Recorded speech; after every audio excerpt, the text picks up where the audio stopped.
Our Lost City game today. We will begin shortly and we'll start with a recap. So, thank you for joining, and we'll be right back.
since we played, and then Yep. we'll pick up.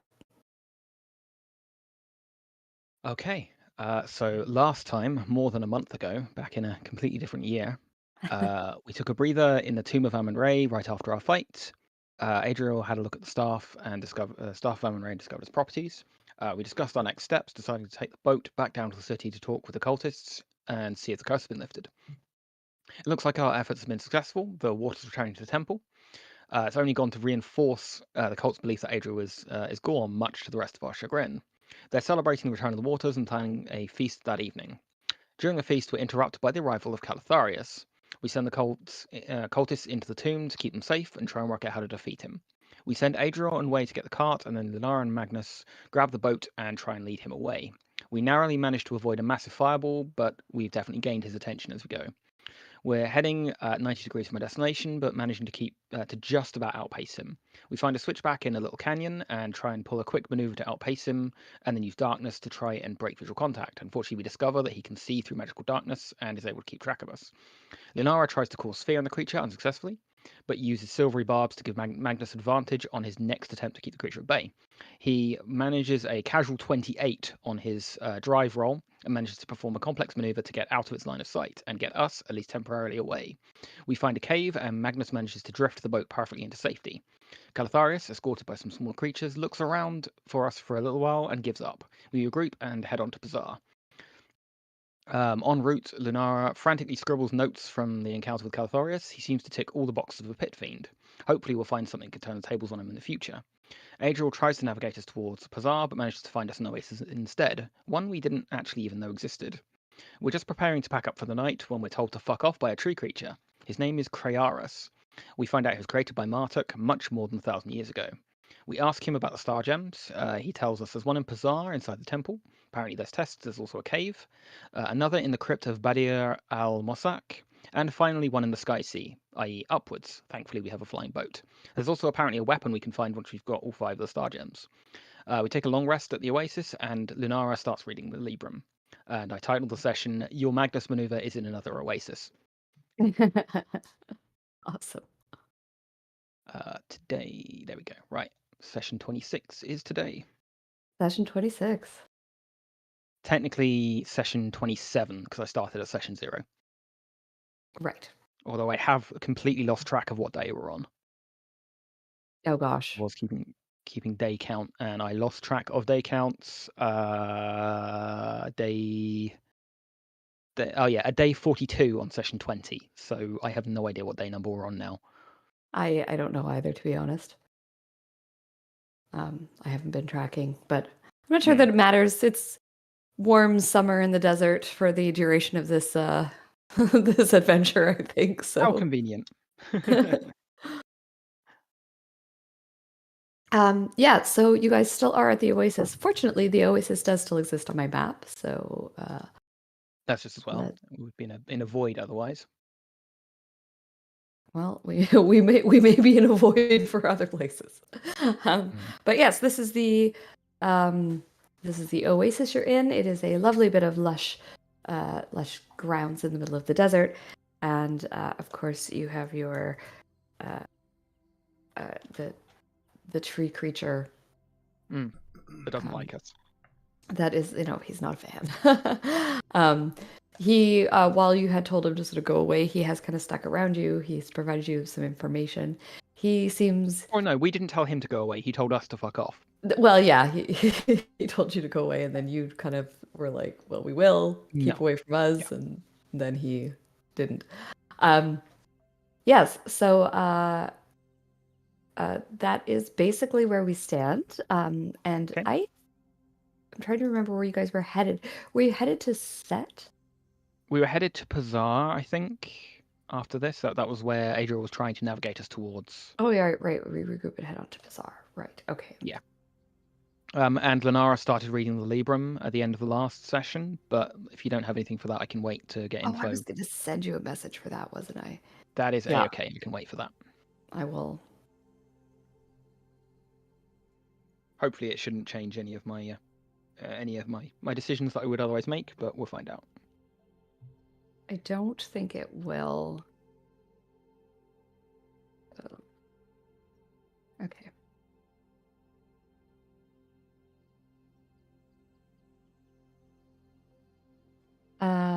So,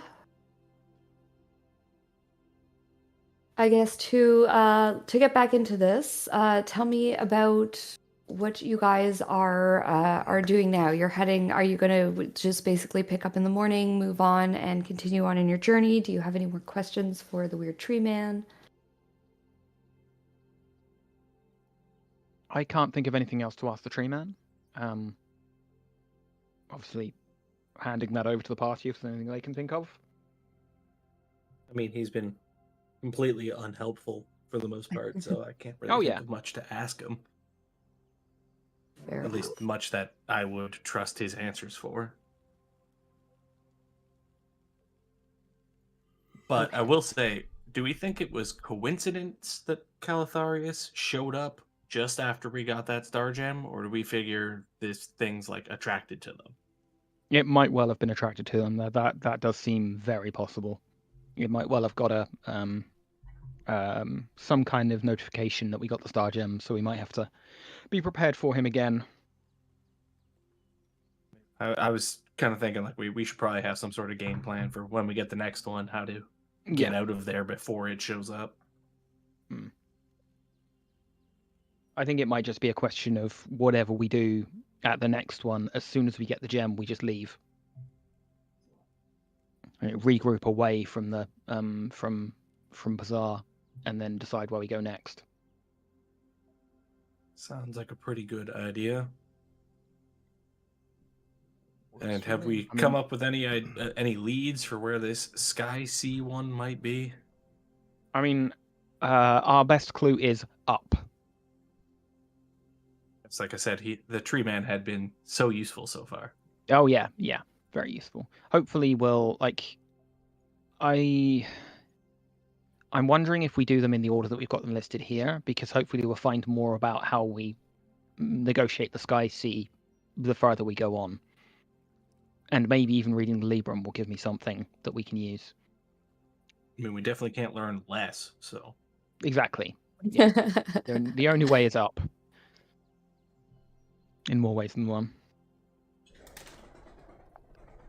Alright, well, I guess cold breakfast, because he probably doesn't want us starting a fire here, and Yeah, I back don't in think the he'd be boat. that happy with a fire. Yeah. Yeah, no, he would not. Despite He the gives you fact the that I'd probably side be eye when willing you to say share the fire. porridge if he let us have a fire. I don't eat porridge. I'm a tree. I mean, What you're missing out on. So after a cold breakfast, you guys head back I'd be surprised if we spent quite a bit to kit out the wagon. I'd be surprised if we don't have some sort of heating, like some sort of stove on there. Oh, that's true that you could just use inside and... Yeah. Did we ever discuss how this is working practically? Like, are you towing the boat? Did you leave the boat somewhere? I don't think we ever talked about what happened with the boat. I think we kind of... Well, at the end of the last one, we were split between the boat and the wagon. And I feel like that's a pretty reasonable way of traveling, like having maybe like 1 or 2 in the boat and 2 on the wagon. Right. Okay. So you've got some people traveling on the boat, some people traveling on the wagon, and you're just sort of traveling together as a group. So you have like a little mini caravan going. Awesome. Yeah. Okay. We got a convoy. That makes sense to me. Convoy. Awesome. Cue the convoy song. So you set off in the morning and continue out into the desert. You do have a fairly decent idea of where you're going at this point. At least you know the general direction. And so I guess what I'm going to be looking for here is a survival check from your guide. So Adriel, can you give us a survival check, please, to see how you go? Couldn't wait 30 seconds for me to say guidance. Jeez. Didn't need to. Look at that. The new year, we're off to a good start. Okay, yeah. So you are this oasis. You have heard of it, Adriel, and it sort of allows you to get yourself oriented a bit. and you're like, okay, I know where we are now. Everything is looking pretty good, and you are able to lead the party where you need to go. It is going to be several days travel to the Temple of Set. Historically, let's get a history check, please, from I was like, Lunara, is that your last character? No, that's right. It's this one. It's just been I so think. long since we played. It feels like your last Yep. character. Let's get a history check from Lunara, please. Okay. Normal. Am I rolling that normally, or am I rolling that at advantage? Recall. I would say with advantage. Yay. History. There we go. 24. Nice. Yeah. So, Set is someplace that you are aware of, and it is quite an ancient place. Like we're talking probably 1,000 years before. Yeah, right. Probably 1,000 years before, like the events that happened where all the desert dried up and that kind of thing. So So established 1,000 years, or like abandoned 1,000 years before? established 1,000 years before. Okay. 1,000 years before the events that dried up the desert. Yeah.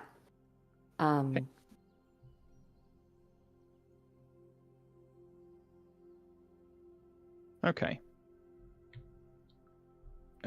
Is that how is Set? Is that SETT or SET? SET? Okay. Temple of Set is ancient. Okay. And who was Set? Who, what, when? Set was another ruler of the region. Okay. There were lots of sort of city-states, I guess is maybe the best way of putting it, back then.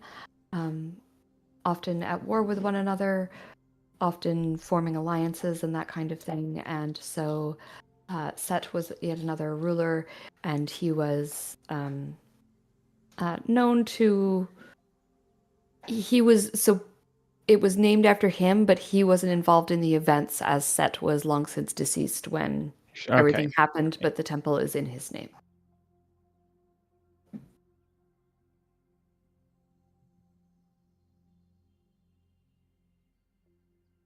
Sure. Okay. And so on the second day of your travels, I'll throw you guys back in the desert map. At least I have all these images that we can have something to look at. As you guys are traveling through the desert, Lunara, with Quoth sort of doing his, I assume, his laps like he usually does, just to keep an eye on things. Quoth sees some sand in the distance. That doesn't make any sense. It's a desert. I was going to say, we're in the desert. What else do I see? Some dust coming from the sand, as though there is a group of creatures moving through the desert. Okay, spots a dust trail. Yes, too far away at this point to see them, but just the dust on the horizon is giving you the clue.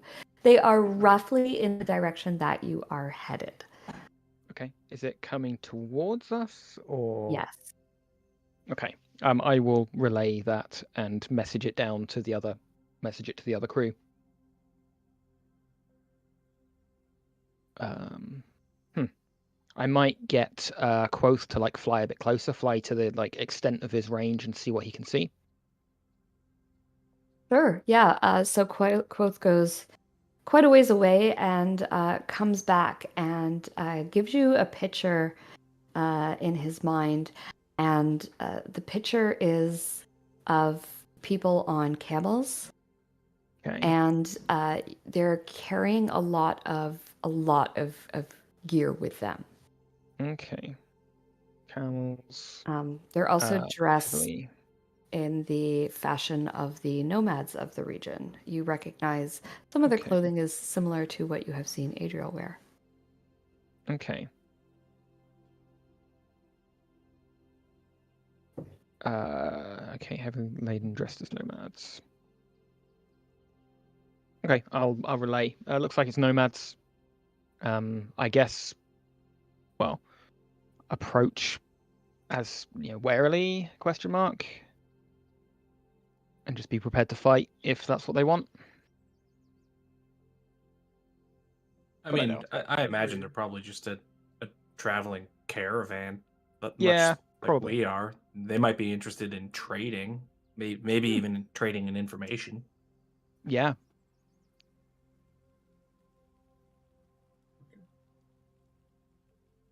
Okay, so you sort of continue approach.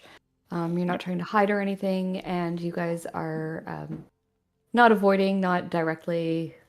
No, we'll just carry on as we're heading for going. them. Although I will ask before we get too close, do we want to advertise the fact that we have a flying boat? Or do we want to knock it down and throw it on top of the wagon? It's gonna look really weird having a boat on top of the wagon. I mean, can we even turn it off, or does it always hover? I mean, you could lash it to the wagon, even if it is hovering, it Yeah. won't look odd, right? I mean, okay. Question for Adriel: would if these are your people or adjacent to your people, how would they react to a flying boat? I mean, I'm sure they would be curious about it, but I don't think they would. I mean, we live in a semi-magical Yeah, world. it's It's not. magic everywhere, so Yeah. I don't think they're gonna attack us over it or anything like that. They'd be What were foolish. their Yeah. Let's just keep things numbers? as we are. Do we know how Say many again, of sorry? them there were? Oh, yeah. Did I spot roughly how many we're talking? Probably 50-ish. 50-ish. I mean, I don't think we can take 50 people if they do could decide say they that. want the boat. As Magnus I mean, says, we can't. Way pipes in the back. We could take them. I mean, both myself and Adriel have fireball at this point. Like, I think we'll be okay. And like having the boat free floating would mean that if we do have to escape, we just all jump on the boat. Okay. Because otherwise, it's going to delay our escape if we have to unlash the boat from the caravan, isn't it?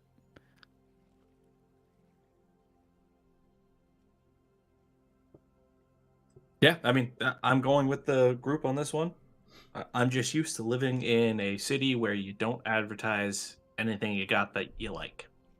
Yeah. I think, and I mean, this may be kind of hubristic, but we are a reasonably big fish in this pond at the moment.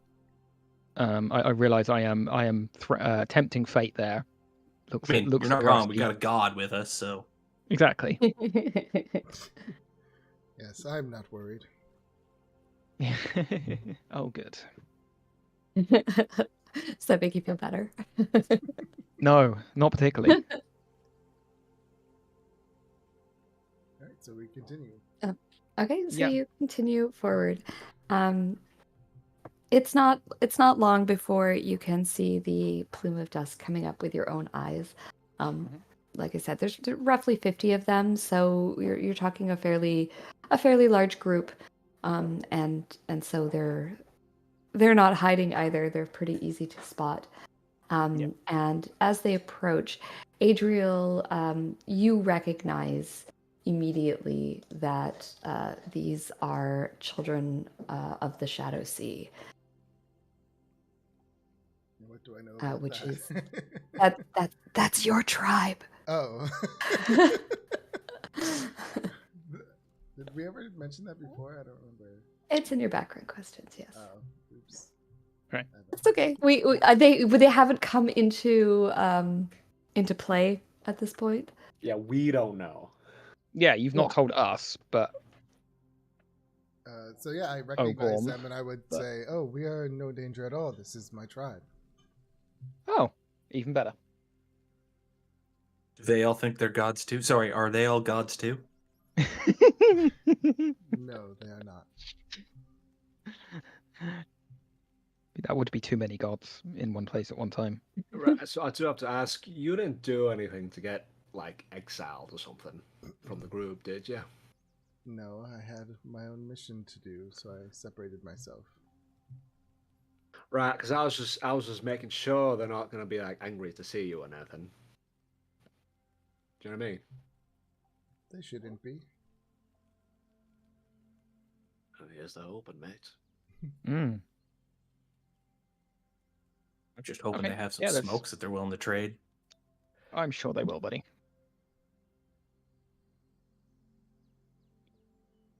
Okay, yeah, let's approach. Well, just carry on our normal trajectory. If they flag us down, great. If not, keep going. Well, once I recognize my tribe, I would want to at least say hi to them. Yeah, I mean you're leading, so you're cool. Just walk past your family. Yeah. Just Kinda keep No staring acknowledgement. straight ahead. No, No you eye just do- contact. You just do the chin up, the guy chin up thing. Oh, sorry. Yeah. Oh, there you go. That'll be fine. As you were, fellas. So Seb, we never talked about, and this was maybe my bad for not asking you this.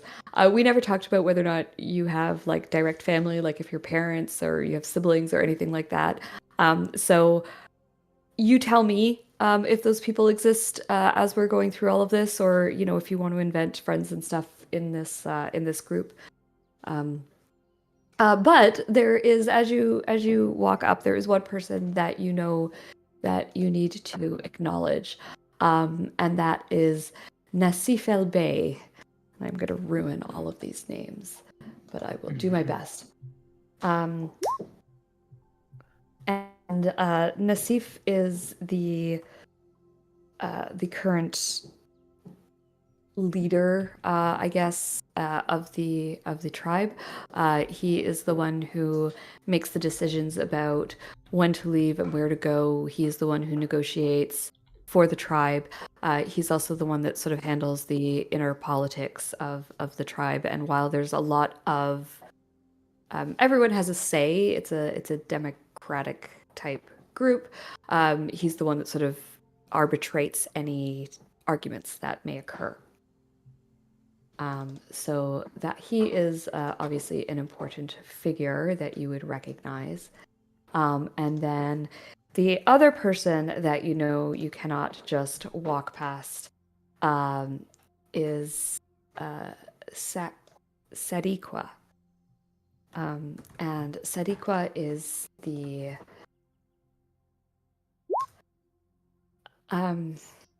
where Nassif looks after the physical needs of the tribe, as Sadiqa looks after the spiritual needs. She's the sort of the spiritual leader of the group.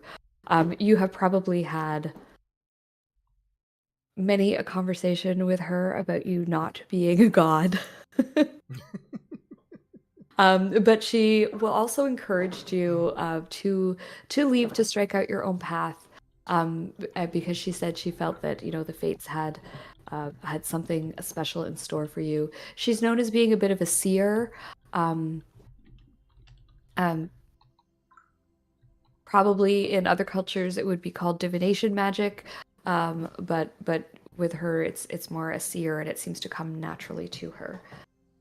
So those are kind of the two people that strike you instantly, that you can't just walk straight past.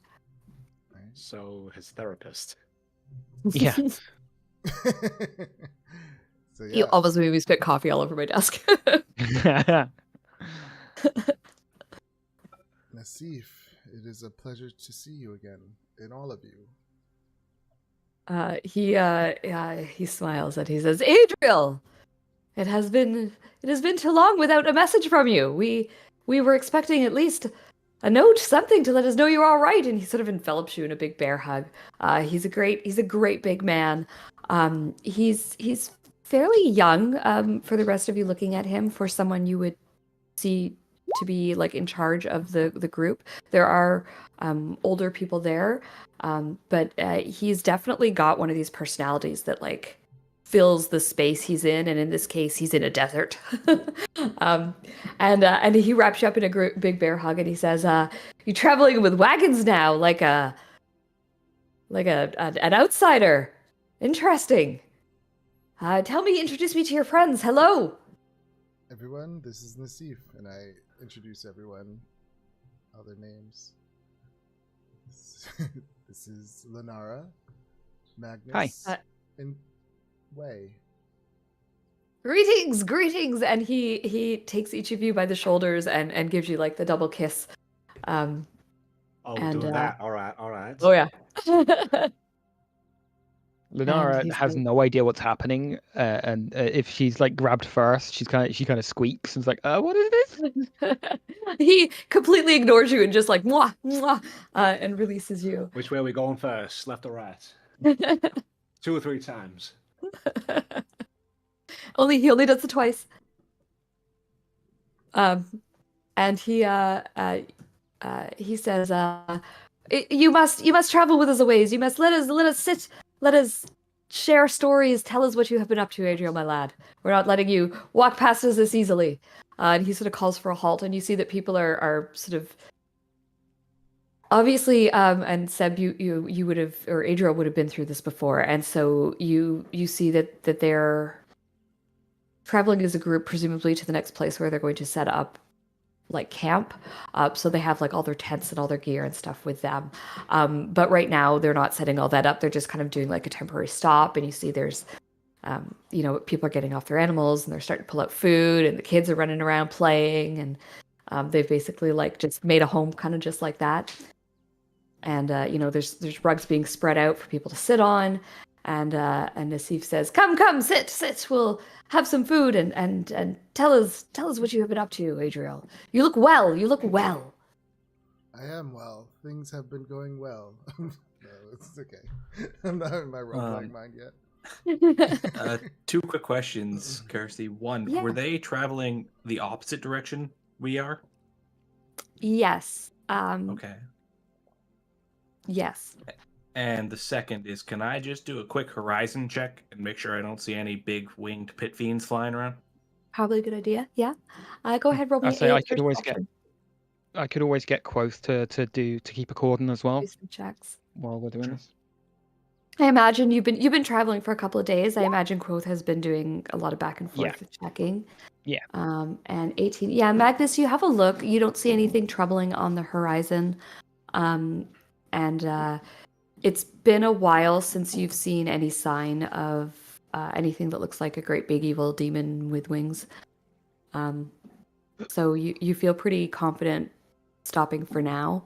Obviously, this dude can move pretty fast, but so far so good. And yeah, I'll Yeah, keep. I I'll would keep just Quoth mention- on the horizon.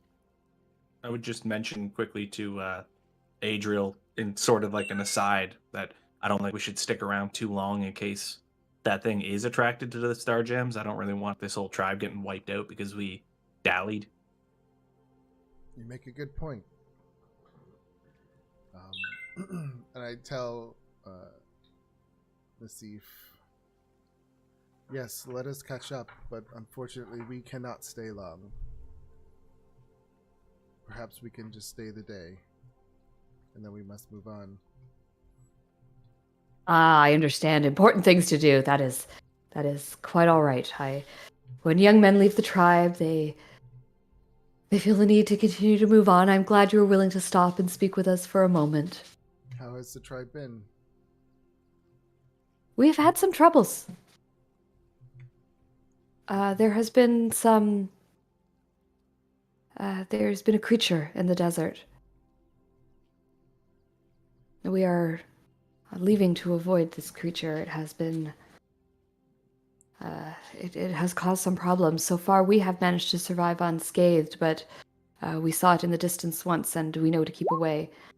Not everyone Giant has been so winged lucky. figure. Indeed, giant have you winged seen it figure. too? Oh, we've seen that thing up close. Would not recommend.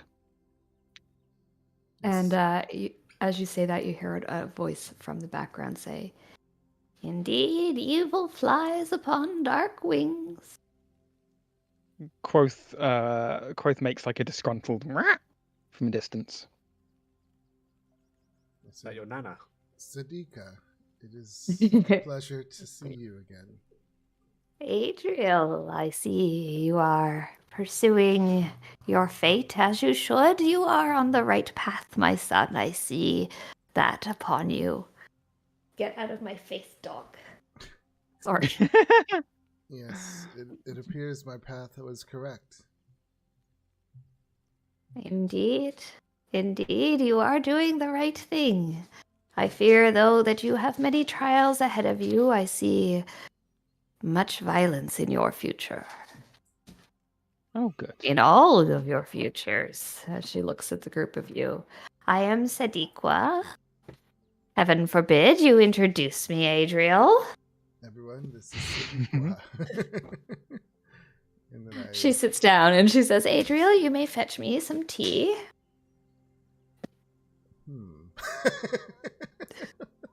Magnus, I think Magnus likes this lady quite a bit. So he'll sit down like cross-legged, like, "You dice, don't you? Do you want a dice?" I would love to dice with you, my friend. Oh dear. Yeah, I mean, I'll pull out a set of dice. Awesome. Idea? I'll whisper him, bad idea, mate.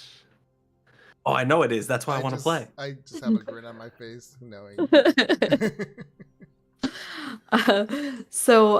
She as you pull out the dice, she says, So tell me, how is Adri doing? Is he behaving himself? Does he still think he's a god? Yep. Oh no, I mean, he's convinced, and he's doing a great job convincing a lot of other people out in the desert. And I pull out one of the pairs of wool socks that we got from the last dungeon. Be like, here's a little wager. Oh, you bet high. Very well. and I give Lenara a little, very smug, like, you know what I'm saying? Told you so. I am told. and she pulls Oh. out a wide-brimmed hat that will shade your eyes from the sun, and she plugs it down and says, For eye protection. Now, how do I play? Do I roll these? Yep, yeah. You just you take those dice there and you roll, and I'm gonna let you decide what rules we play. But I'm just gonna go ahead and say that she wins. yeah, I mean that makes sense. She uses her divination and wins. But the very last time you play, she loses.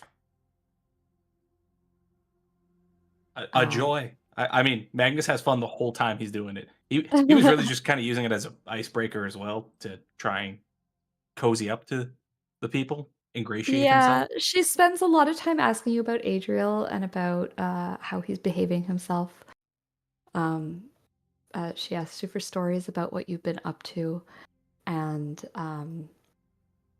the last time that you bet, instead of betting like her hat or some of the socks that she's won off of you, she pulls out a medallion, and it looks broken, like in half, but it looks purposefully broken in half. And she says, a little trinket. I don't know. I've had this in my bag for ages. I'm willing to wager it, I suppose. And it's the only time she loses, and you end up with this trinket. You can go ahead and call it a palm trinket. It's kind of got like a palm tree on it. Yeah. And she sort of smiles at you, and she said, "Funny that should end in your possession. I found it when I was a girl back in the desert many, many years ago." Yeah, I mean, he definitely takes a close look at it, examines it, and is there any way to like attach it to a leather cord or anything? Yeah, it actually has a hole in it that you could string it to. It looks so it was meant to be like a pendant. Perfect. He takes out because he's got two. He's got his holy emblem as well as a medallion that's carved from horn, and he just puts it on the same piece of leather cord and puts it back under his tunic.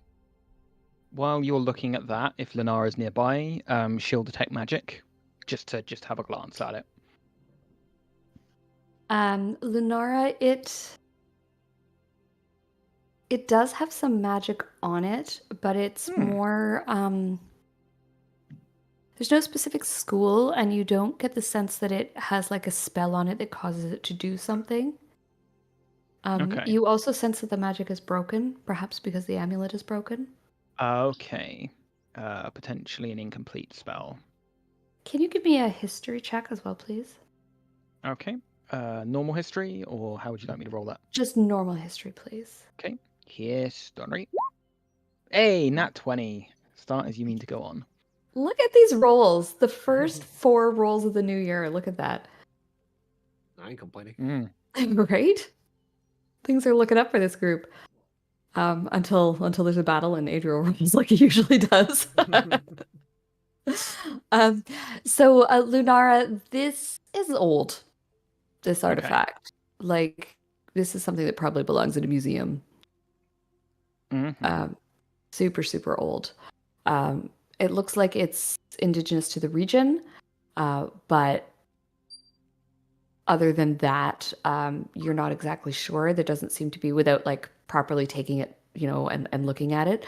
But it's definitely very old.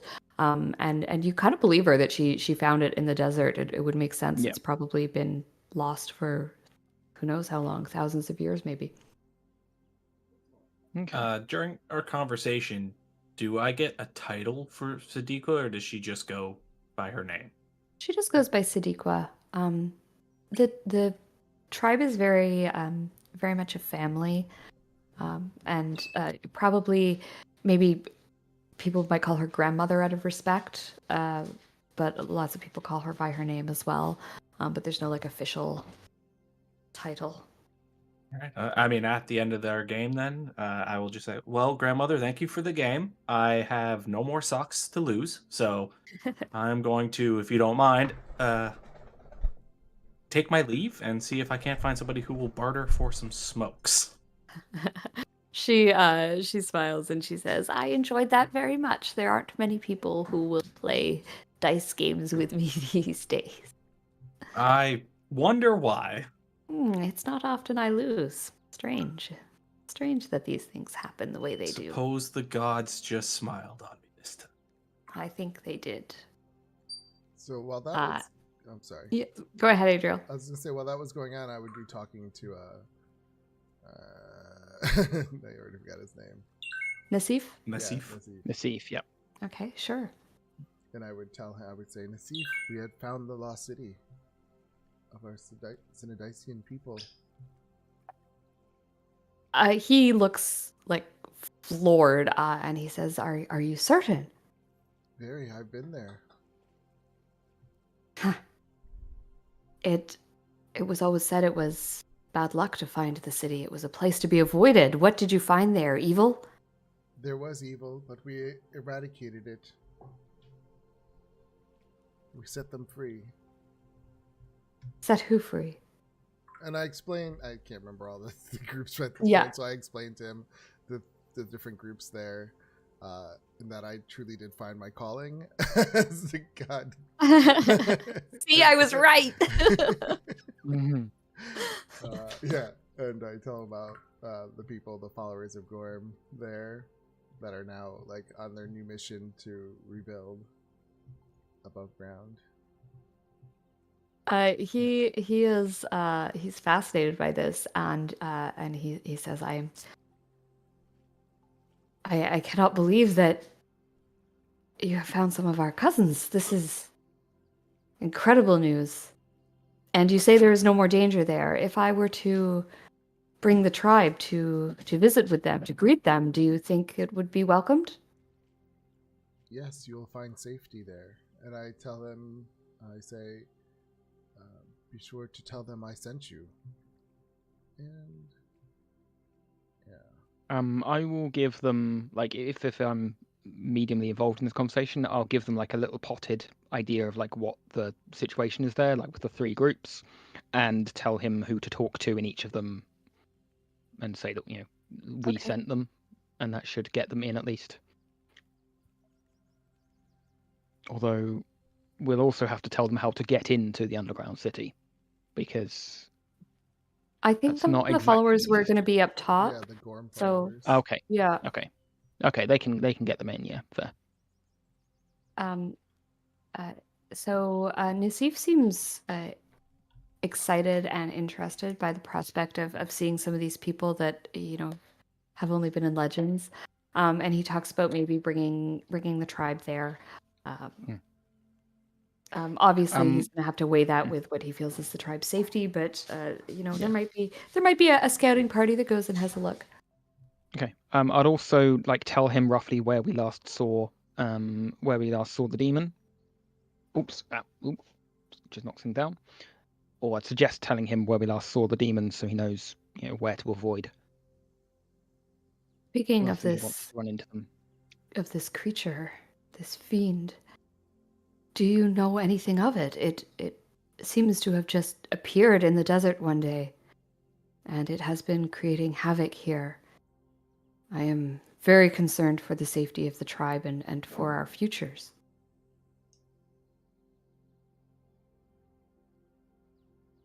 Who are you talking to? I'm sorry.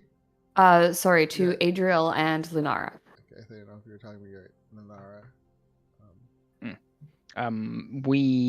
I look at Adriel questioningly, how much do we tell him? I give all of it. Okay. So we kind of accidentally freed it.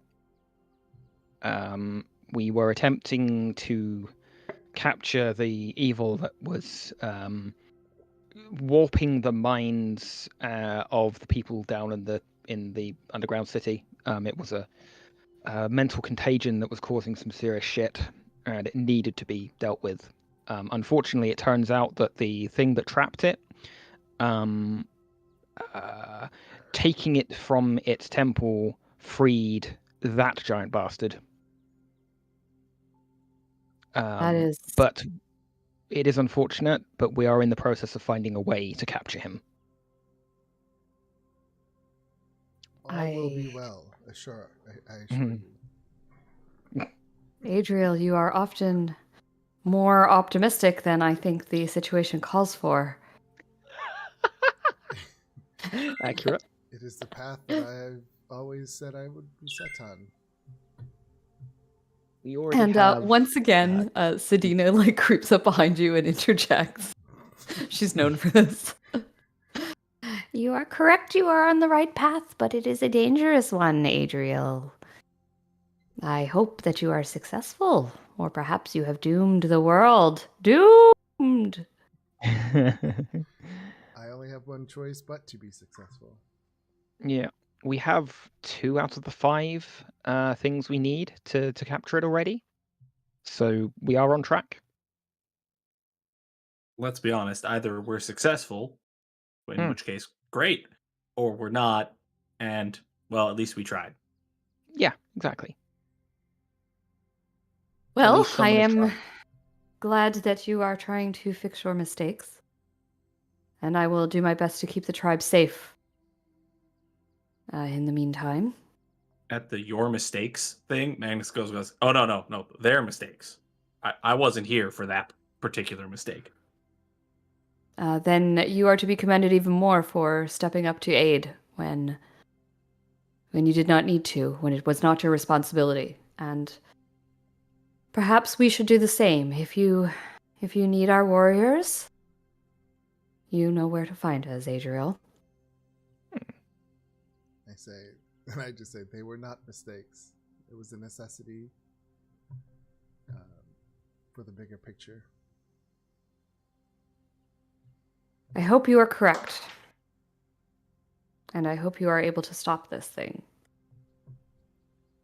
I have no doubt. And I say, where is Teek? Teeq. He was, let's say he was 8 years old when I left. So I don't know how long I've been away. Can we say, 5 years? So he is So he was 8 when you left.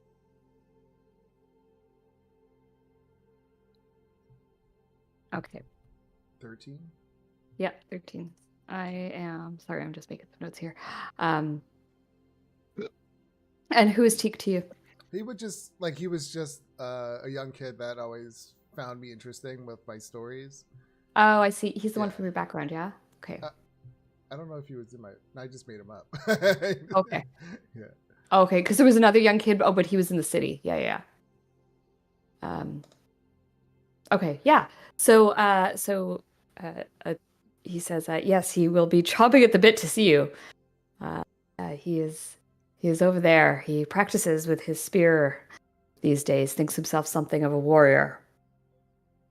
So yeah, I walk over there and I say Teak, and I give him a huge hug. If he Teak, remembers like, me. he sees you. He looks at you. Recognize, like, there's a second of that, like, he doesn't recognize you, and you kind of like you get that awful feeling in the pit of your stomach, and then like you just see his face light up, and he runs up to you and like envelops you in a bear hug. He's grown considerably. When you left, he was a scrawny little 8-year-old.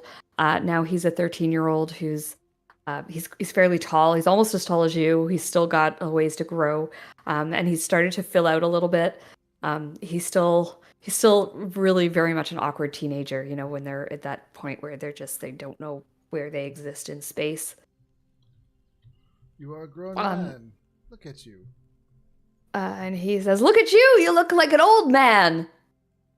Wow, not that old. And he kind of like punches you on the shoulder playfully, and it like kind of hurts a little bit.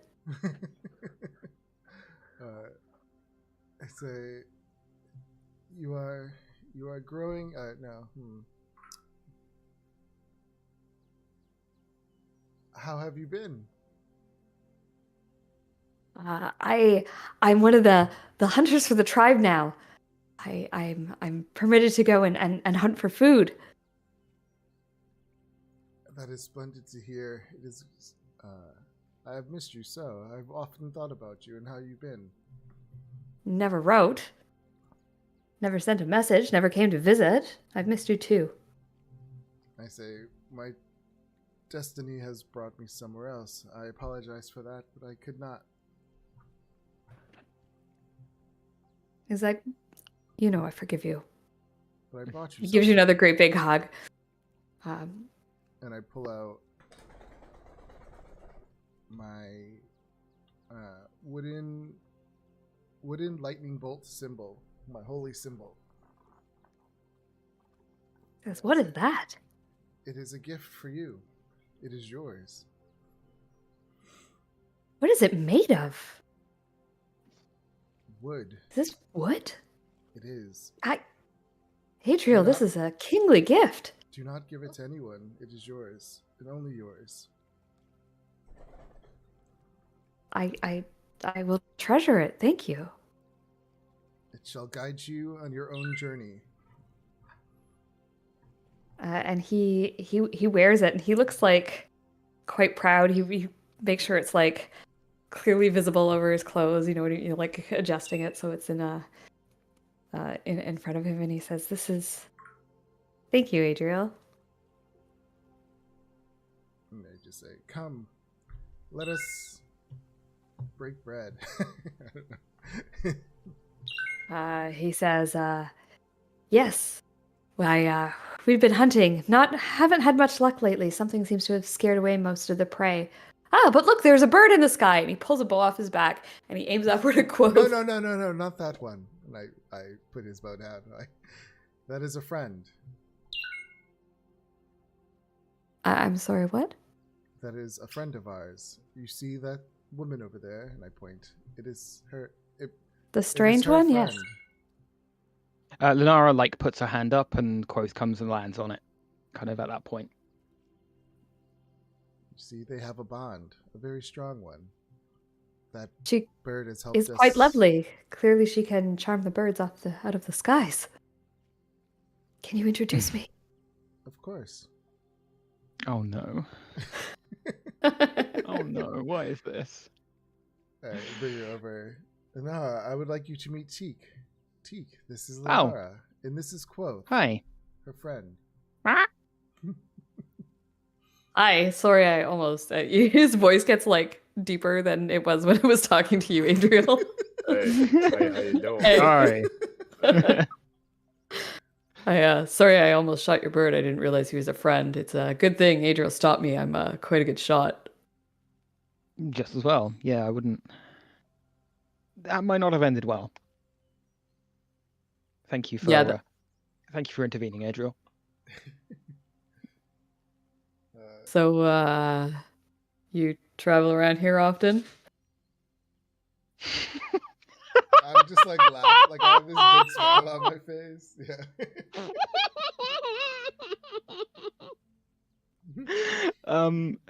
Yeah. Wisdom save as to whether or not on her face you see just how fucking funny she found that. Normal wisdom save. Oh dear. No. She turns around and like you hear the like she just immediately turns around and you see her shoulders shaking.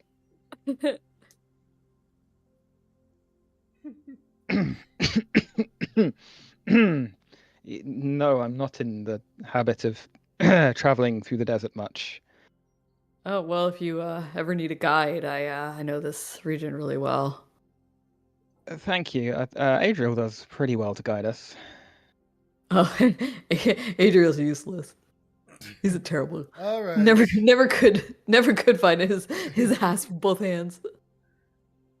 I said, all right, let's go. And I kind of... He was like, thanks, man. I think she likes me. Oh, yes, I think she does. Adriel receives a message in his head that just says, fuck you. And I laugh out loud.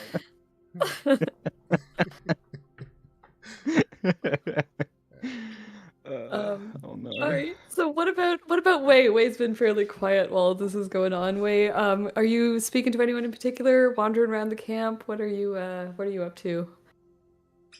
I'm just be chilling with Magnus by the old lady. Okay. But do I see Adriel hanging out with Teak? Yeah, I would think so. I'll lean in and ask him. Is it just me, or do they kind of look alike? Yeah, Magnus will kind of like narrow his eyes. Awfully It's a chummy. little uncanny. It's awfully chummy for someone so young. I think he's about. How old is Adriel again? I never really gave myself an age. I would say I'm 25. Combine that with harsh desert living. Yeah. Look a little older. No, The because constant threat of my death skin or is injury. actually Yeah, really it's possible. nice because I'm an Aasimar. So like I look really. I don't look that much older. How mortified do you think Teak would be if Lenara told him that she is 105? Out of curiosity. He wouldn't probably believe it. Yeah. I think he'd probably just be like, an experienced one. Oh, youngling. Children.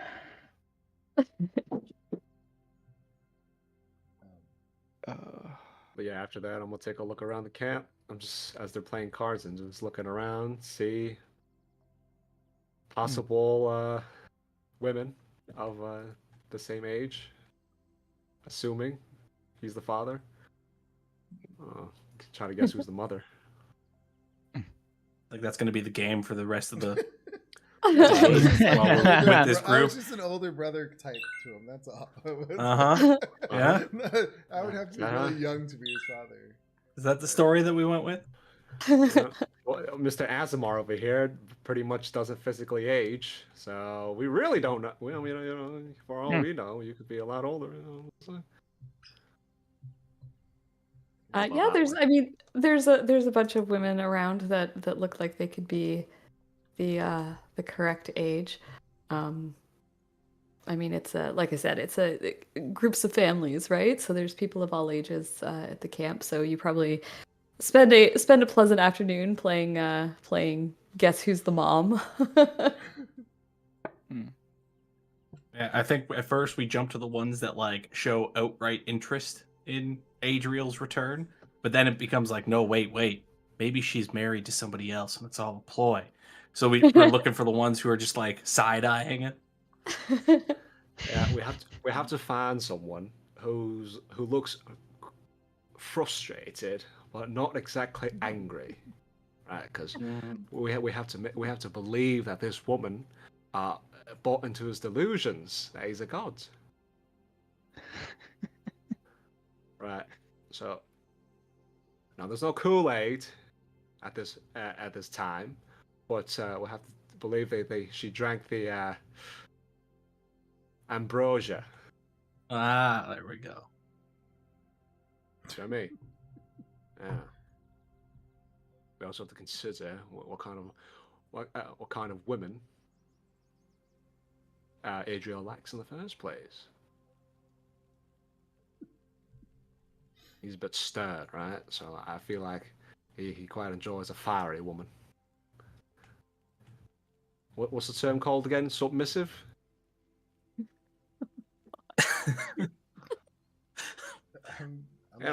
I don't know. I mean, perhaps though, he probably would go for a submissive one because he likes that sense of power. He likes, yeah. I mean, he does have that whole god complex. That's true. We do like. Oh, but you can never truly know a person when they're in private. You know what I'm saying? I think we need to do some sleuthing. We need to ask around about his time before he left for his journey. So, Nana.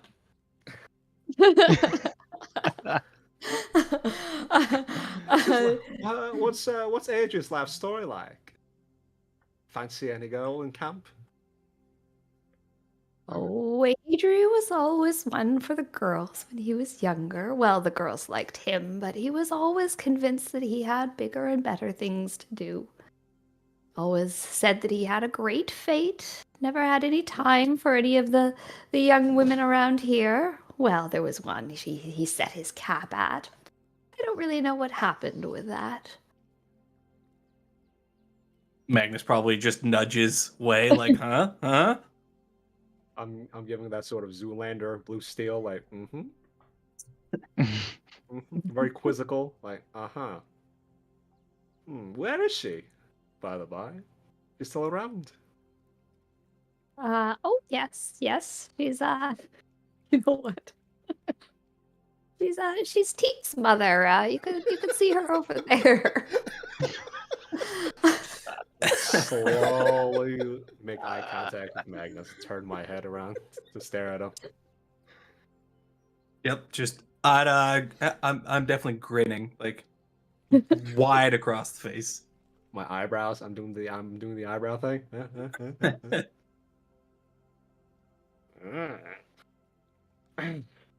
you'll excuse me. I'm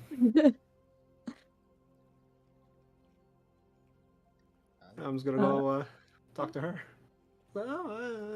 Just general small talk. So, she's a woman. She looks fairly young to be Teek's mom. She obviously had him when she was a little bit on the younger side. Her name I just put in chat is Shafa. Shafa. Shafa. Let's get rid of one of those A's. Shafa with 2 A's, not 3. I went too far with that one.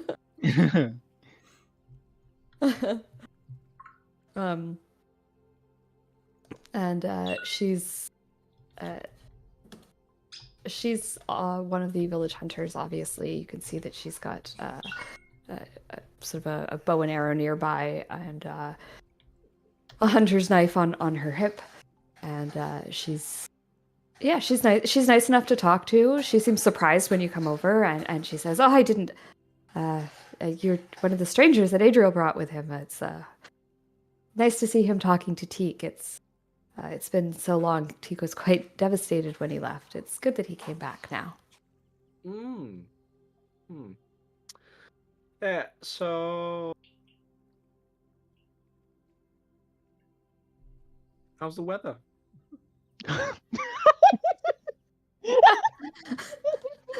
It has been unseasonably rainy this year. There was uh, uh, some strange weather happening. Have you noticed that as well?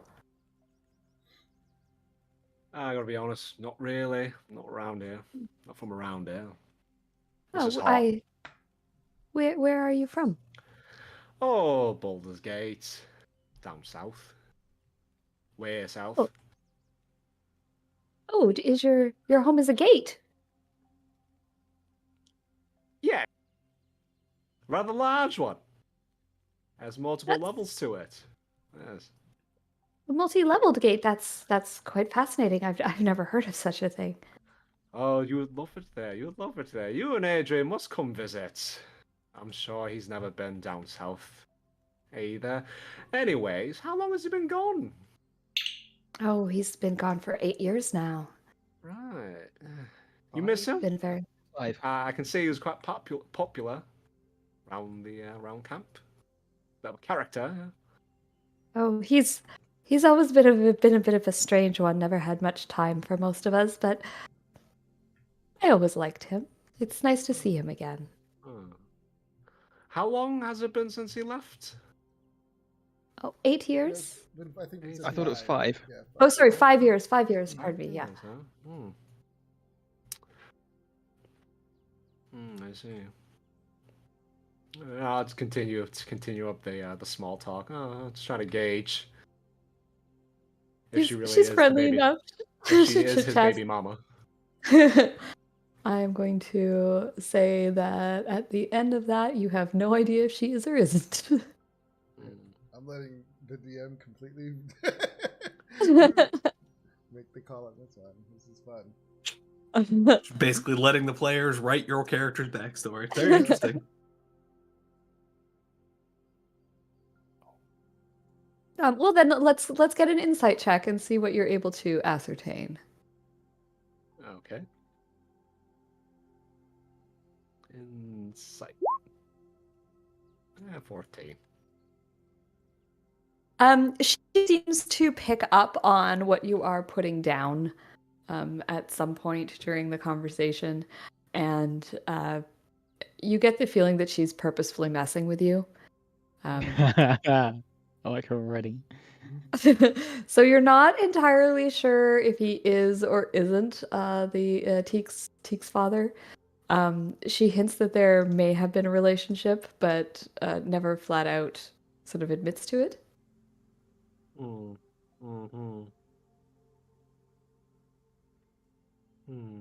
I see. So I'm just gonna at the end of the conversation, I'm just gonna come right out and ask, is Teak his? His friend, yes. You know what I mean. Pride of his loins. I have raised Teek myself for 13 years. I am his only parent. Ouch. Understood. All right, understood. I shan't pry any further. Thank you. I'm gonna just have a good day and walk back to Magnus. He's totally his. Knew it. Unequivocally.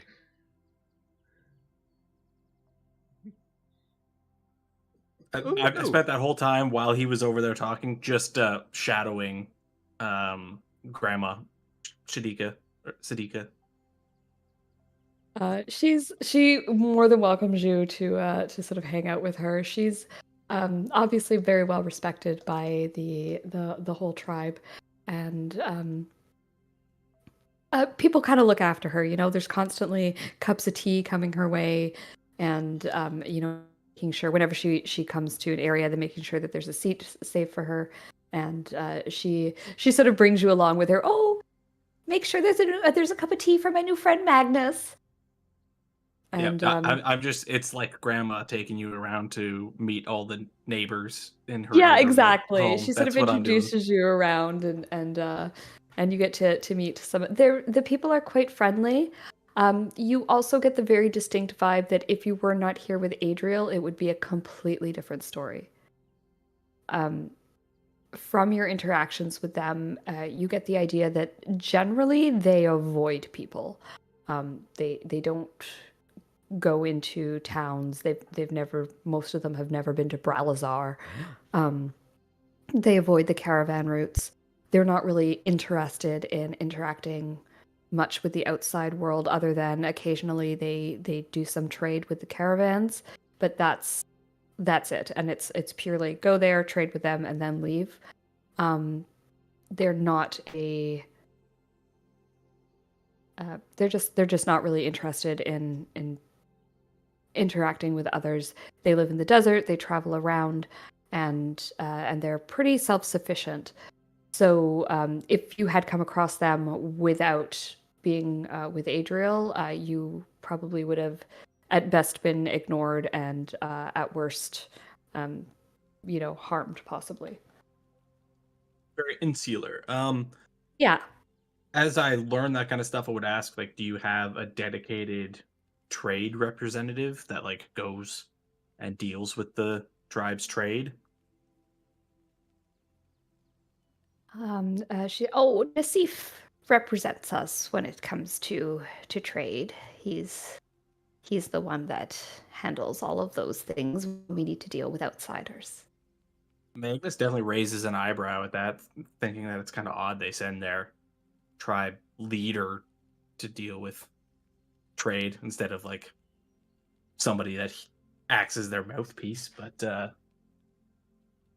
yeah, it's interesting to learn. He's fishing around to try and figure out who to go to barter some of the crap that he's carrying. So you can definitely barter with general people. Nassif is more the tribe's negotiator, if that makes sense. Okay. Because he's the one who makes the final decisions for the tribe. So like when he decides to go and deal with a caravan, he will bring the tribe to the caravan. The tribe will trade with them.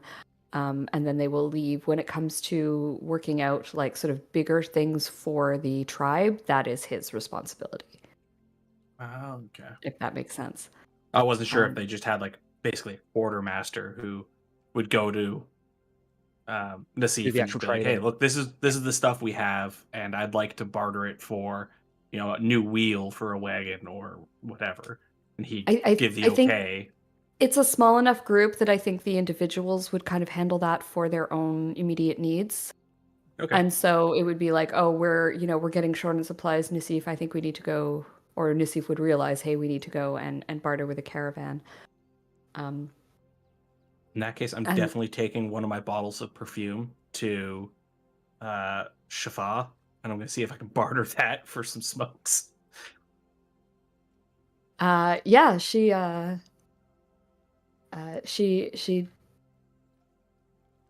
interested, and Yes, I but, think in case for whatever reason you want to stand out this evening, this will definitely do. It's very fine. Make you smell like orchids. she says, spray it and let me smell. Yeah, I just spray it on my own wrist and extend.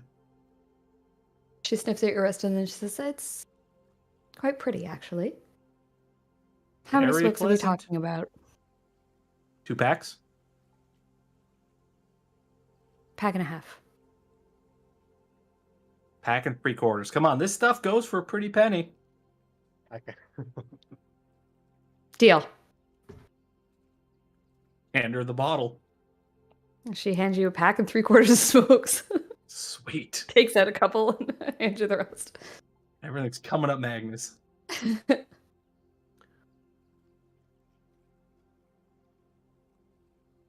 Okay, so anyone have anything else they want to do before you guys depart from the tribe? I don't know if you're planning on spending the night here or if you're going to continue your travels for the day. You spent like a good chunk of the day here. Adriel, it's probably acceptable at this point for you to leave if you feel like you need to leave now, or you can camp with them for the night and continue on the next day. Well, we're pretty convinced that these creatures are like drawn to our gems, right? So I don't want to put them in too much danger. We also kind of like moving at night, don't we? Because it's cooler. Mm-hmm. Yeah. Yeah. We're not used. Three out of 4 of us definitely aren't used to it. So I would, To the heat. yeah, I would let Yeah. them know that we're going to continue on our way and for safe journeys with them, and they find the lost city. Okay. Yeah. All right. So you say your farewells. Teek's really sad to see you go, and he gives you a great big hug, and says, "Don't be so stranger for so long this time, okay?" I'll return, I promise. He says, "Okay."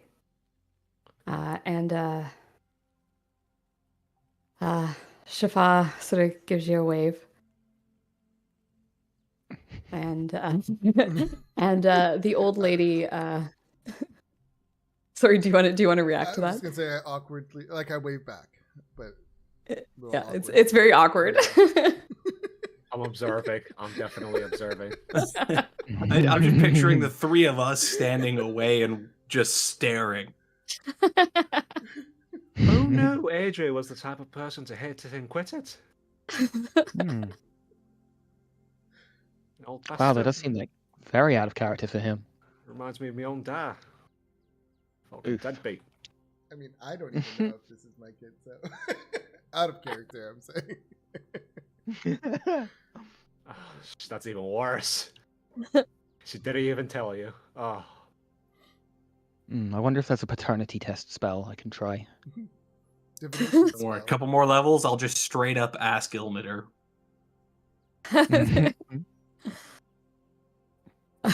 So with that said, you guys leave. Before you do, Sakita sort of comes up to you, Adriel, and she gives you a hug goodbye, and she says, What you are seeking is very dangerous. Things are going to get much, much worse before they get better. And I can't see if you succeed or not. And she sort of pats you on the hand and says, Good luck. I think you will need it. I intend to agree with you, but I still have faith. Yes, I see that. You will need it. and she gives you a big hug, and she sort of says to the rest of you, You look after him, you hear? Do our best. He's the god, he should look after us. Yes, Well, ma'am.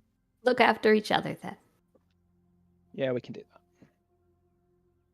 that. and she says, Oh, Magnus, your dice game was very fun. If you come back, we'll have to play again. Bring more socks. Deal. Okay, first of all, don't bet all of our socks. I still have, 1 spare set.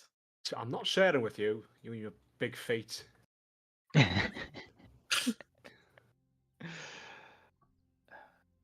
Okay, and with that, you guys head out and do some more traveling now that the evening air has cooled down a bit, and you've been Adriel. Your tribe has given you some directions, so you don't need to make a survival check this for this evening as you go. They warn you of like a couple of things up ahead to avoid, and you have a pretty good journey.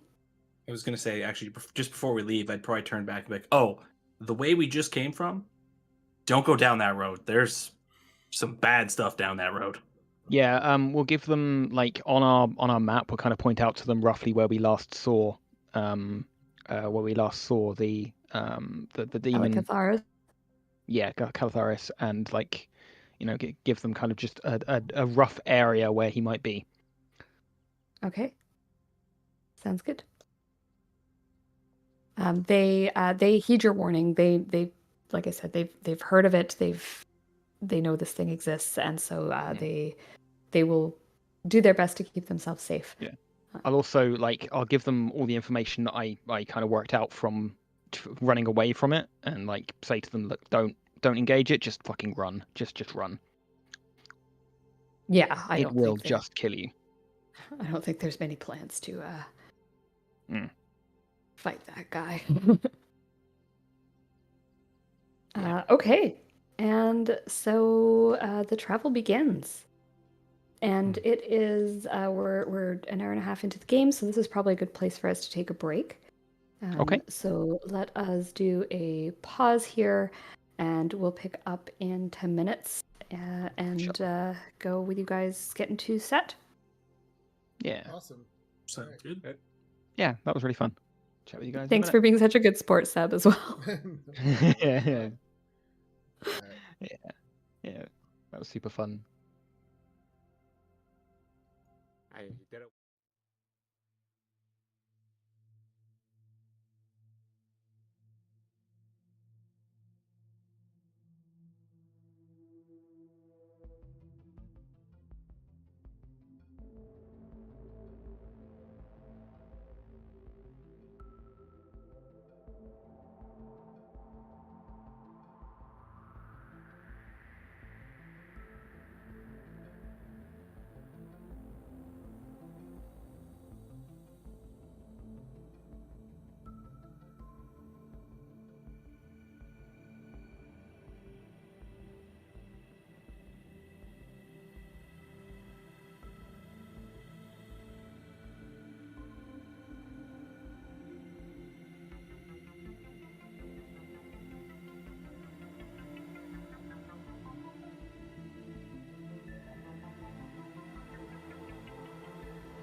break, I have very badly Mhm. thrown something in Roll20, so we've got something to work with at least for the next little bit.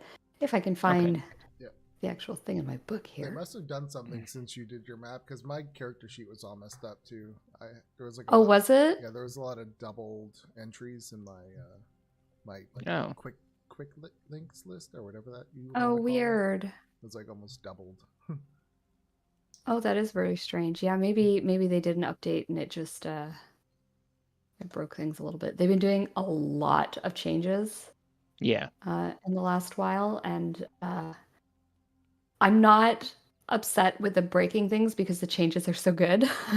Yeah. But it is a little bit frustrating when you lose a whole page. And I know it's been a problem for some people's character sheets. So hopefully just keep an eye on that for the next little while. And we'll just try and make sure, maybe just take a screenshot of your sheet and make sure that you don't lose anything. And yeah, we'll go from there. And if we need to, we'll improvise. Oh yeah, I lost the mage wizard wand. Yeah. Remember that one? I didn't even think of it. What's the archmage staff called? One of the most powerful items in the game. Along with the single card from the deck of many things, it happened to be the wish spell. Oh yeah, I lost that too. Yeah. I gave players a wish spell once. I had no idea what to do with it. Yeah, it's a hella complicated thing. It's a lot of power. They were to have. terrified I was going to backfire it on them. They were afraid to use it, and I totally would have as well. They should have been scared. Yeah, we had it. I'm one of those once in people our, who, if somebody gave me a wish spell, I would use it on the dumbest thing possible. Like, I wish all goats in the Sword Coast had 8 legs. Just because, like, there's so many things to use it for that I would just suffer from, like, choice paralysis. So you just Yeah. choose something stupid and use it up. Yeah. Get it done. Get it out of the way. We had it as a plot device in one of our in one of the games, my weekly Sunday game. We had it. We helped a genie. We freed a genie, and it gave us a wish. And we spent ages working out what to do, and basically rules lawyered the wish as best we could. Like, we spent fucking ages trying to work out wording that would mean it wouldn't fuck us, and then in the end said to the genie, "Look, we've helped you. Can you please kindly give us a wish that doesn't fuck us? Because, I mean, we have been nice to you. We freed you. We could have left you here," and persuaded him to not fuck us, and then got our wish properly. But oh my god, that was like an hour of the session trying to work out how to do that one wish. That's awesome. And all we actually needed it to do was teleport a stone thing like 1,000 feet up onto our boat. We were like hella underwater, and we had a thing that we needed to bring elsewhere. But yeah, that was very fun. Awesome. That sounds cool, actually. Yeah. Oh boy. Okay. My sheet seems okay. Yeah, yours is looking all right. Yeah. Okay. Everyone else's is okay. Right. Yeah, I mean, I don't see anything off, but it's also been like a month, so I mean, it looks right. So let's so the rest of the way there is nothing super eventful that occurs. So I'd like to just talk a moment. Like, Adriel, you just saw your family first time in 5 years, and now you're leaving them again. Is that having any kind of impact that the other characters would notice? Are you sad? Are you excited? Are you how's Adriel doing? It might be hard to tell because I feel like Adriel's always contemplating. Yeah. and looking, but I would say he seems more uplifted actually for seeing his family in a long time. Yeah. Okay. Awesome. He's definitely happy to see looks him. happier than he Cool. did before. At some point during the journey, Magnus would talk to Adriel about Teak actually. And I mean, he's not going to pry about like whether it's your kid or not, but he is going to say, Teak seems to really look up to you and want guidance from you. And take it from me, he's a kid who wants to be a warrior, but a warrior's life is hard and bad, and you should maybe encourage him to maybe become the tribe's lore master or something. I mean, just look at me, and he'll gesture at how broken he is as a person. It's like, you don't want that for Teak. I look at him and I just say, I am very certain Teak has a path way beyond any of that.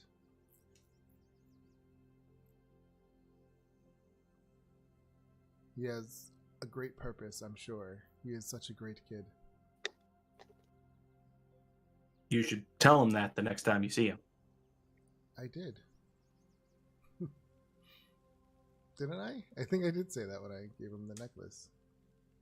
Yeah, you did. You did tell him that he had a big path. Yeah, the other party members wouldn't know that though. Yeah. So I did.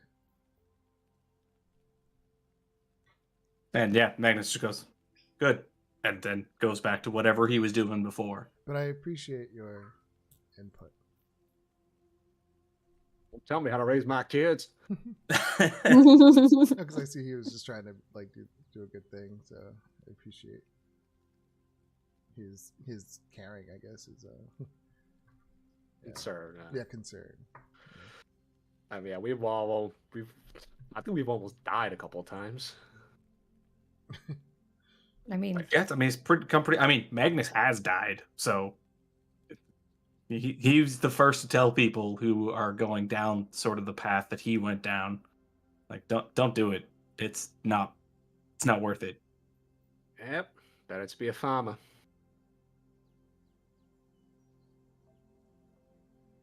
and so contemplating your life choices, you continue on into the desert. You reach an area that is a little bit unusual. You see craggy low hills of broken and baked stone that jut upwards at weird angles, casting tortured shadows across themselves. Even more oppressive than the sand dunes, if that can be possible, these areas of blasted rock show centuries of scouring by countless sandstorms. Higher than the desert dunes, whatever they conceal is whatever water they conceal is evaporated at once. There we go. Only the shadows promise relief from the blazing sun. This area is... okay, gotcha. This area is even worse than the sand in terms of the sheer heat that is coming off of these rocks. And unfortunately, you need to travel through it. When you begin, let's get Constitution saves from everyone. I'll roll for you, Nick, just to keep the game moving, and then let me know when you're back, and you can. Oh, am I using the?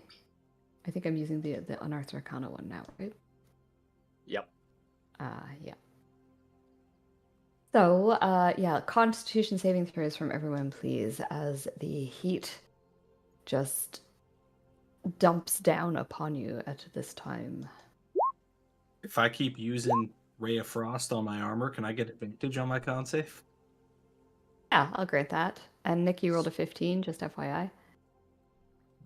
Oh yeah, you're in armor. You must be cooking. Yeah. You're literally wearing a portable griddle on you. Oh yeah, you could fry an egg on my helmet probably. Sorry. That's okay. Constitution.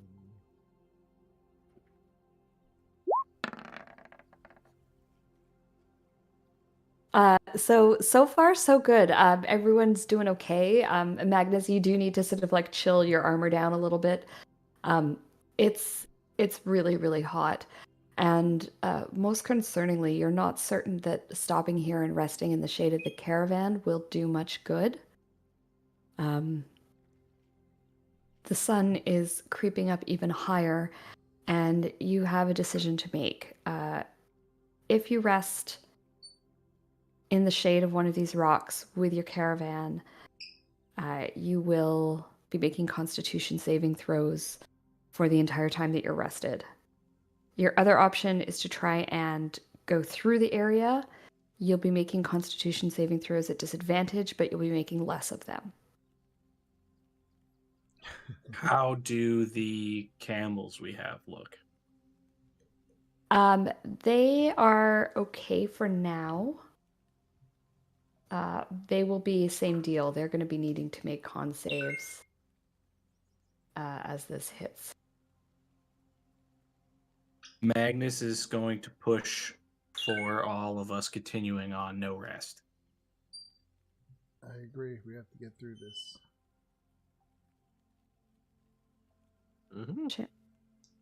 Okay. Con saves it is. So you decide to push through. It's awful. It's so hot. You're trying really hard to conserve your water because you don't see any here. But at the same time, all you want to do is drink all of your water. Even the camels are starting to flag as you trace your way through here. You do your best, Adriel, to sort of guide them to areas that are shadowed in the hopes that that will reduce the temperature a little bit. It helps, but you also know that it's going to slow you down if you do too much wiggling back and forth between the rocks. And so you try and find the best path that you can. So let's get a survival check, please, from Adriel to see how able you are to navigate this area. Can I guide him or assist him since I'm also proficient? I am Yes, back. Sorry about that. no problem. If things get really bad to the group, I can cast darkness. I could give us an actually dark, sheltered area for a bit. But Well, I can the as well, heat- but it doesn't last particularly long. It gives us Oh, like yeah. 10 minutes of respite at least. I think the rocks themselves are actually really heated up as well. I'm not. It's just I the mean, heat is just I permeating was thinking everywhere. if I cast Sleet Storm, would it just turn into rain? Or is magic ice not gonna? It'd probably just turn into Affect like fog, it just evaporates so Probably. quickly. Yeah, I think it Yeah. would probably evaporate immediately. What is that called? I would say Condensation? sublimation. Oh. Sublimation. yeah. Look Yeah. at me remembering my. I also have warding wind, if wind would help to cast. It's just hot. He's gonna be I blown. know, into It's hot just air. hot, dry Yeah, wind. I'm trying here, guys. I'm trying. But yeah, I will guide Adriel as well as assist. As well as assist. Okay, sounds good. So, Adriel, you can roll with advantage and with a d4, I think. Yes. Okay, advantage in a D4. Unless you'd like me to try and guide us through with my +7. Just saying. I mean, if you felt like you could have done better and was like, "Hey, let me take the reins," I would. Magnus Prob- doesn't want to waste the time butting heads with Adriel because There's no butting knows heads with Adriel's- Adriel. I mean, yeah, he's not. He's just leading the way because he feels like it's his path and journey. But if you said something, he could take that as a sign that you were meant to lead this part. Like that's how he would think it. Okay, in that case, yeah. If you want to assist me, I will try and lead us through. Yeah, he would definitely take your advice. I thought for a moment you were going to say he sulks and he doesn't help. So 19. Awesome. Yeah. So, Magnus, you're, and I mean, you're an experienced carriage driver. So there's a lot of rocks here. You're noticing that there's kind of a path through this region. And you're able to kind of navigate through this. It's not exactly a road, but there's definitely areas where rocks have been cleared away to make a path of least resistance through here. Makes sense. Nobody wants to spend any more time here than they have to. So Exactly. But someone spent the time to clear a path. I use prestidigitation to chill up to like 3 pieces of cloth that we could like rest on our heads. We could pass them around. Cool. Okay. That's yeah. I mean, if I see you doing that, I will also assist. I'll do the same because I also have press, so I can do the same. So we Yeah, can we have can- enough for all of us, and some for the livestock Yeah, we can to help cool chill them down a bit. up to 1 cubic foot of non-living material for 1 hour. We can cast Yeah. 3 times. You could also Awesome. do that for some of the water. You could chill. You could chill water and then put some of that over the livestock potentially. Over our camels, help cool them down a bit. So the water here is evaporating almost instantly, even when you chill it down. Sure. So I don't know how well Okay. that would work, but Okay. But yeah, certainly, we'll do it with certainly chilling the cloths. cloths would help. Yeah. And yes, so because you're doing that, I'm going to say this next Constitution save is with advantage for everyone, including for the camels. yay. Do you want At me to least roll the for dry the heat, camels? guys. Hmm. I think you guys have camels in there. Yeah, you guys have camels in there. Yeah. So we don't need to make Quoth roll because Quoth's a spirit. No. Yep. Constitution save, med advantage. Oh, look at that. Thank you, advantage. And Oh, sorry, that's dexterity. 13. 13. So Magnus, can you please take a point of exhaustion? I forgot how to add that to my sheet. Uh, there's- You might need to toggle it on. It's in the center column underneath death saves. Perfect. Thank you. There is in the settings, there's a show exhaustion level option on the right hand side. It might not be on.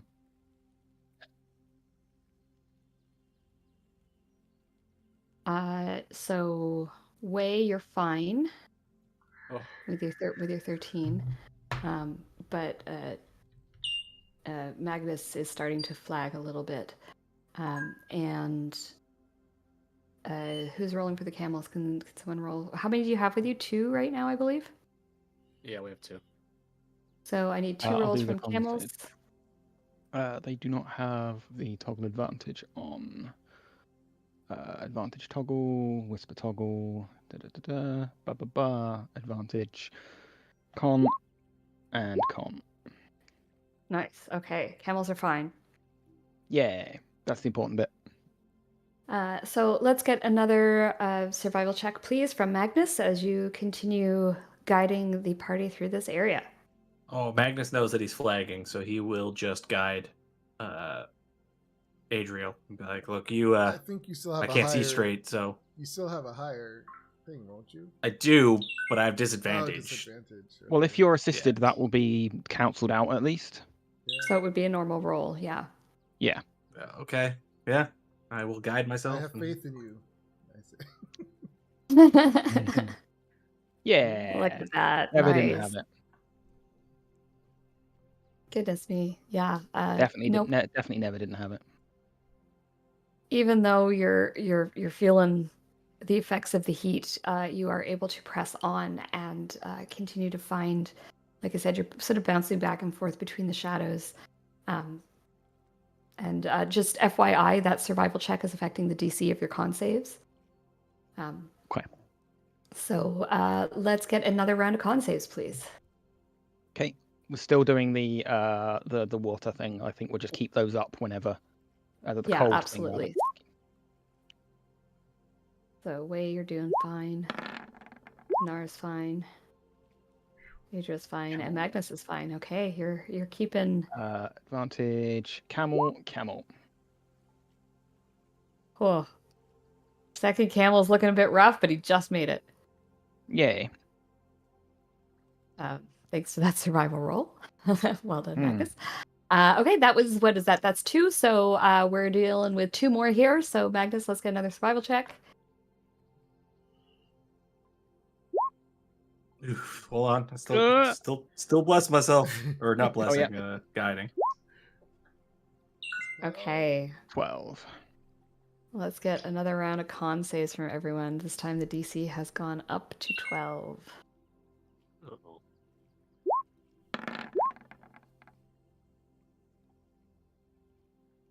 Right. Advantage. Con. Oof. Magnus, Didn't have second it. point of exhaustion, please. Thankfully, that only affects speed, which doesn't matter because I'm in a boat. Doesn't matter because you're in a boat. Mm. Okay, and this is our last survival check.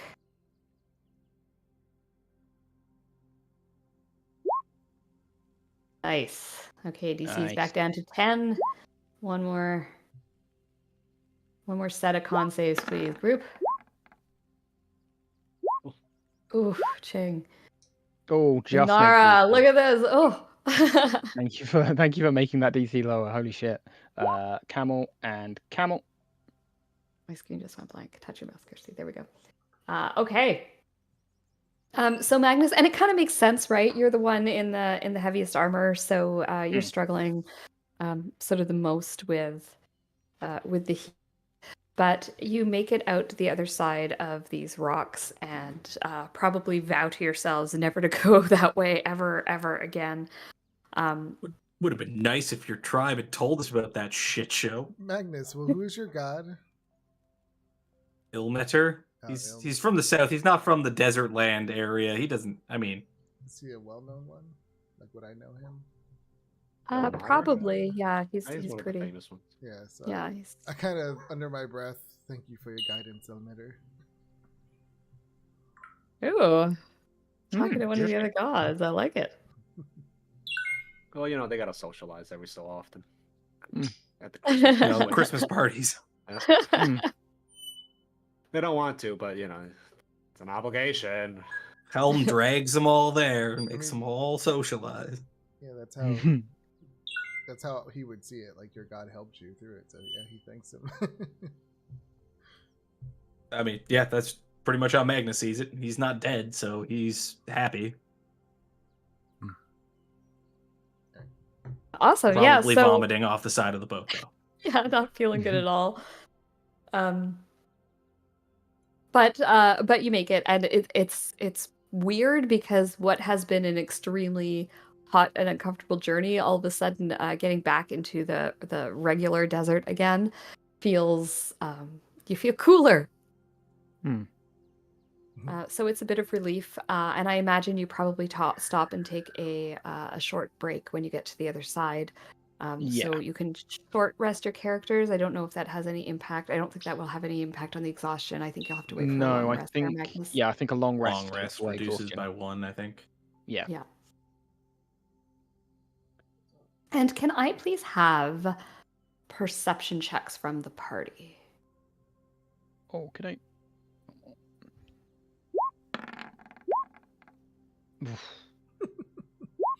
I'm meditating. Magnus is vomiting, so he's not really eyes open. I'm looking Not for really signs focused. in the wrong direction.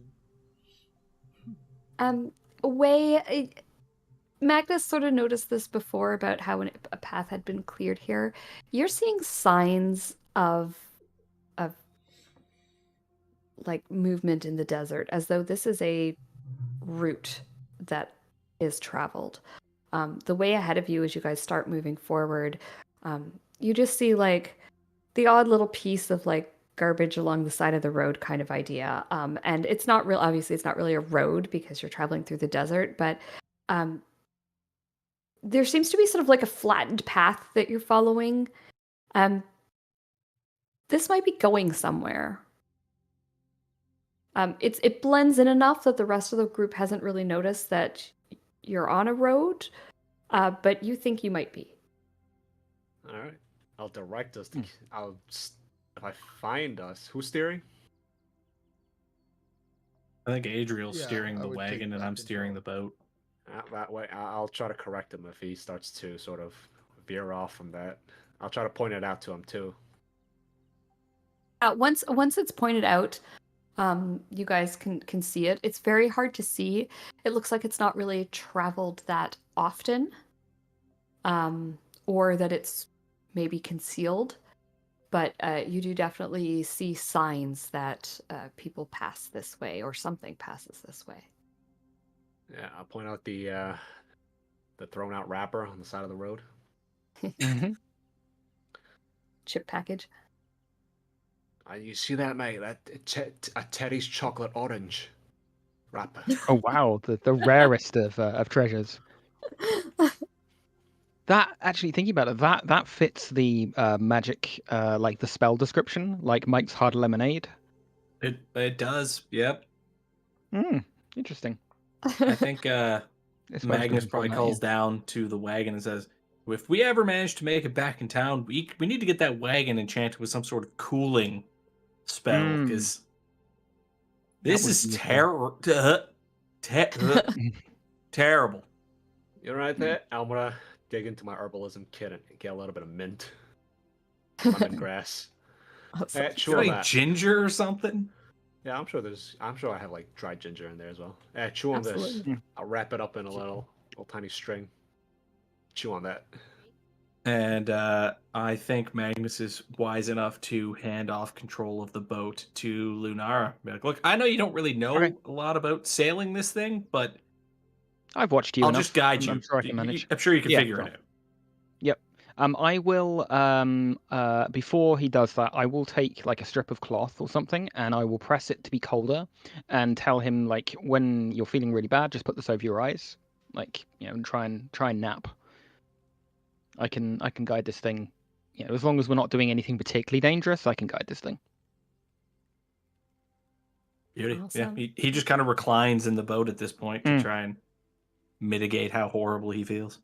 She'll probably also like this is how kind she's feeling at this point. She'll probably also lend you her parasol to like put over yourself. Like that is not a thing she hands out readily.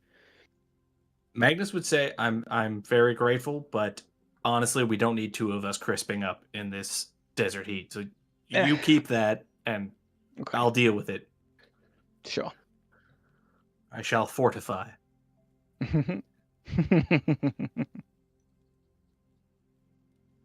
Okay. Yeah, I'll drive the boat. Okay. You drive the boat.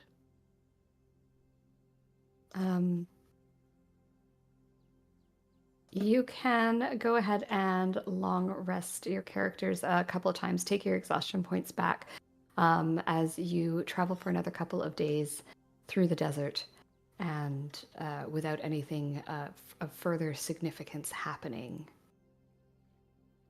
Okay.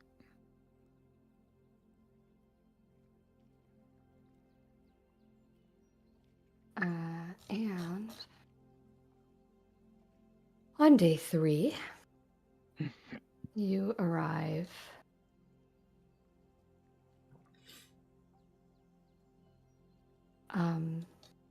sorry, I'm trying to find the like arrival section of this and I can't find it anywhere. Actually, you know what? Let's just take 5 minutes. I need to top up my coffee. And I will find the arrival of you guys arriving at set and we'll start then. So let's just take a quick little pee break. Okay. Sure.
So you guys, when you arrive at your destination, so that road that you've been following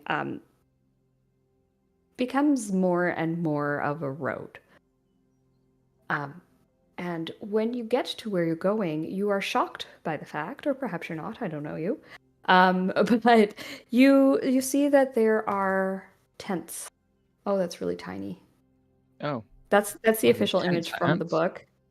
Okay. Tents for ants, yes. It's Mm. tents in Um, an oasis with Yeah. some Uh, farmland around it. It looks like. really nice. Yeah. I think those are supposed to be desert dunes. Oh, Yeah, I know. Um, it's not a great image, but it's the official one from the book, so that's what it officially looks like. And it is there's a bunch of like I said, tents set up. There's a small oasis. Obviously, there's palm trees and things growing up around it, and it's not exactly what you were expecting to see here. No. I Magnus had might. very little expectation. Everywhere yeah. we've been has been underground, so I might send Quoth to just like get a little bit of a closer look. Obviously, like just to scout, see what we can expect. Sure. You take a look around, and this is definitely a a, a long-term encampment, if I can put it that Okay. way. You're seeing, you're seeing like the tents are while they're tents, they're sort of like some of those more like permanent tents, the ones that are like built Okay. up a little bit. It seems this is almost like a small settlement. Mostly humans that you're seeing, which is kind of normal for the region, although you do see that there are some other creatures as well. Okay. What else would he see? He would also see that there are some remnants of an older place here. There's like Okay. a statue that is lost its head. There's a monolith sticking out of the stand.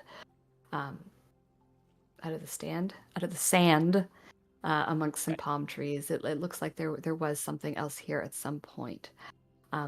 There is also what Quoth notices is in behind, and a little ways away. It looks as though there may be another encampment. Okay.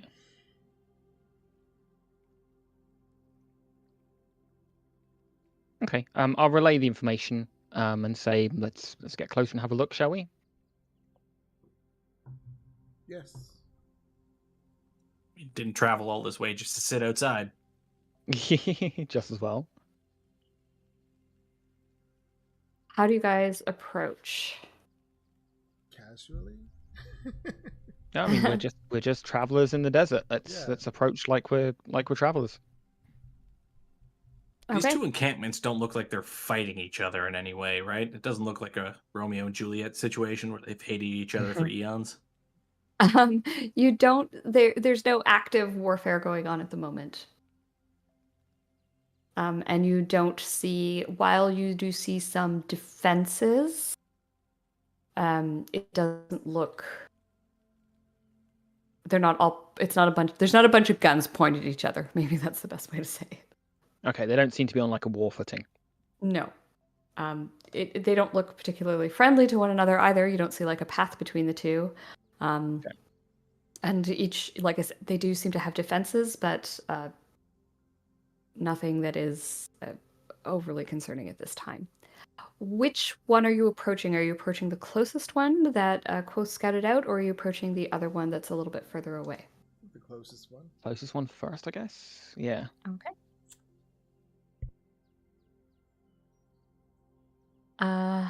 So you see the oasis at the center with dense growth of scattered trees and shrubs around the edge of the oasis.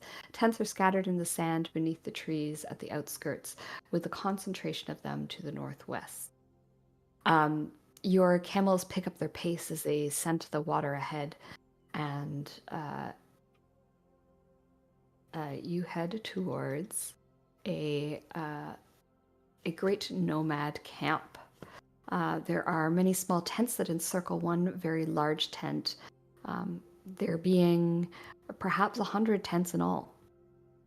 Near to the ground, a 1-foot wide band of green cloth encircles the camp some 50 feet from the outermost tents, stopping at the main entrance.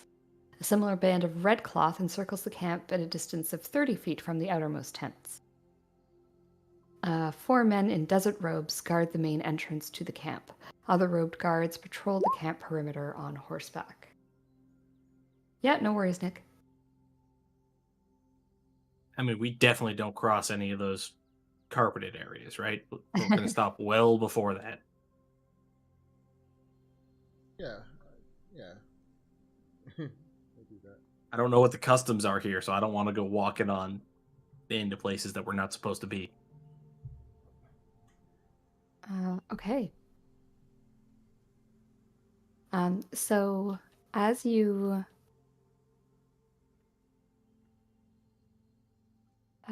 approach the camp perimeter and get closer to these bands of cloth, you see they're about 15 inches wide, and they are suspended just slightly above the sand. So the green is on the outside, and then the red is sort of like the inner circle. And the guards that are patrolling are actually patrolling in between these two bands of cloth. As you get closer, there's a smell. It's sort of a sharp and biting smell that sort of assaults your nostrils. And the camel sort of, turns up its nose. It doesn't really want to go forward, but you kind of, give it a little flick with your whip, and it moves closer inwards to the circle.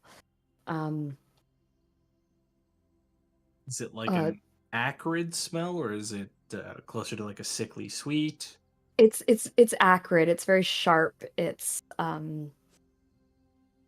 yeah. Is it? I don't know. Does it smell Think like I'm assuming it's like acid or like chlorine almost. it almost smells like what the hell's that stuff called? Citronella. Okay. And then as you get closer still, there is another scent. So the citronella type smell seems to be coming from the green cloth. The red cloth is also giving off an odor, and that smells more like gas. Would I Kerosene. know what these are? Oh. Or would I? Give me a survival check. Guidance. What is guidance? 1d4? The D4, D4. yeah. 9. You've never seen anything like this before. This is weird. Probably magic. Yeah, but Probably a they're trap. floating, right? They're floating. Yeah, they are floating. Yeah, definitely magic. Yeah. So I mean, are the guards are they close to us where we can talk? So yeah, there's 2 people guarding the entrance, and then there's these people on horseback sort of circling the place. And as you guys approach the guards on horseback, the guards at the front entrance sort of stop you, and one of them says, the halt, who goes there? Friends. Friends of who? Friends of all. We've just come out of curiosity. There's nothing to see here. We're this is a closed camp. We don't invite strangers inside. Will you invite traders? We would like to trade.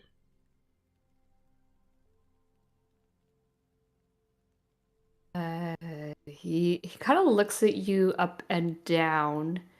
Give me a charisma check, please. Straight up charisma. Straight up charisma.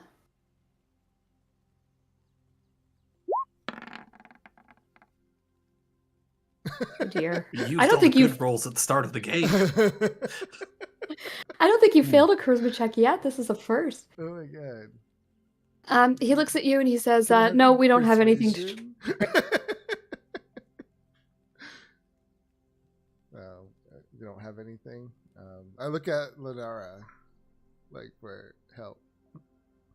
I mean, they clearly don't want Normally, us. I would guide you, but I don't want to do that in front of guards because it is a spell. Yeah. I guess let's go over to the other one if these people don't want us. I say, do you know Go if and the see what other other camp? people- Yeah, I say, do you know if the other camp is more friendly to traders? Oh, I wouldn't go over there. They're all crazy. Oh, we're definitely going over there. I immediately start Yeah. steering the boat that way. Well, you leave us no choice. Yeah. Don't say I didn't warn you. Well, perhaps we can come into your gates then, and you can tell us. Or we can learn. No, thank you. Okay.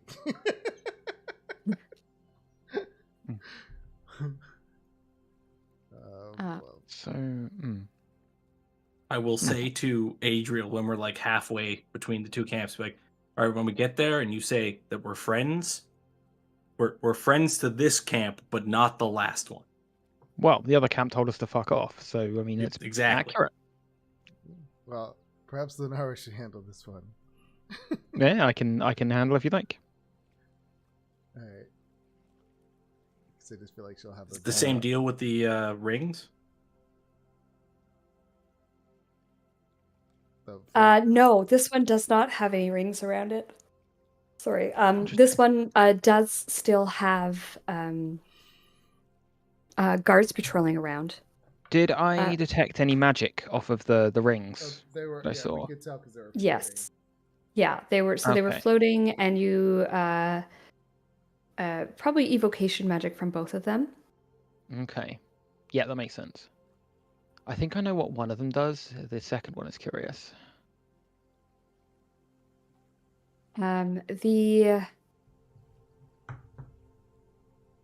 The other camp, as you approach it, as I said, it doesn't have these rings around it. It does have guards, Mhm. and these people are. They've got tents. They seem a little bit less organized than the other. The one was, sort of like a central tent with other tents around it. These ones seem to be a little bit just sort of like scattered around. And there's not a lot of it's a bit messy. It's a little bit less militant. It's a little bit more haphazard. It's the Bohemian camp. We're gonna go hang out with the Bohemians. Yeah, that sounds like more fun. And the people, as you approach, the people are dressed a little bit differently. They're wearing sort of these strange hats that are sort of like almost like a bubble type hat with like a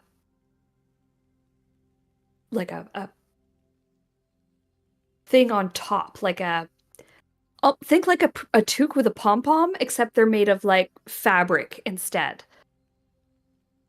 Like And the quite tinfoil hat group, is it? and quite often these are fairly elaborately decorated. They have gems and jewels on them. They're so flashy that they've got to be glass. They can't possibly be walking around with like massive rubies stuck to their helms. A lot of them are also wearing sort of like glasses that seem to be with like little slits in them that seem to sort of help with the summer sun. Everyone does have weapons. A lot, you see like a lot of maces and that kind of things. And they're wearing kind of like flashy armor. It's less practical and more a fashion statement almost. Okay.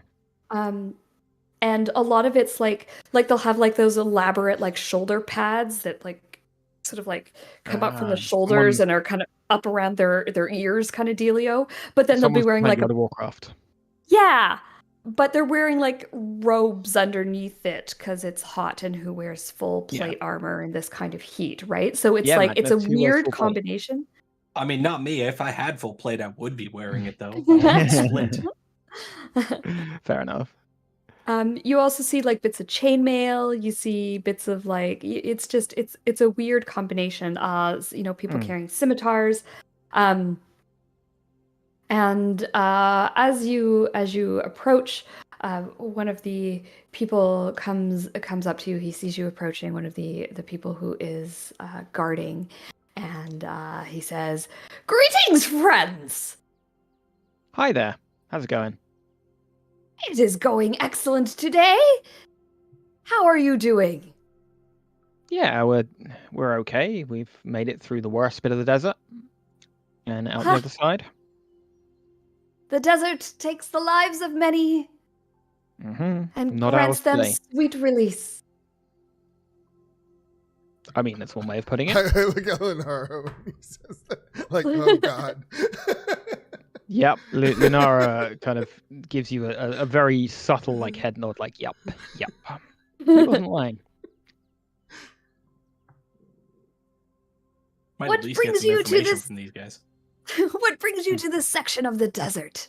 It is not often that we get people here, and you don't We look like slavers. we are not. We're looking for Pazar. We're traveling adventurers. Is one way of putting it. Bizarre! How bizarre! Did you see Ha ha.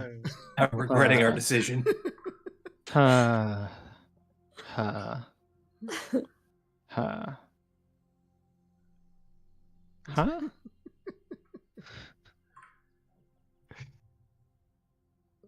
Bizarre, you say? Yes. And or the temple of what was it called? What was that name? Set. Yes. Well, you have found it. Congratulations! This doesn't look a lot like a temple. No, it does not, does it?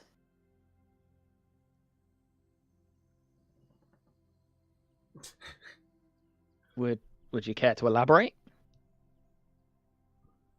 You are correct. No, would like where is the temple from here? Like you say we It is found it. here. Magnus is just thinking to himself, like, please don't say the temple is a state of mind. Please, God, don't say.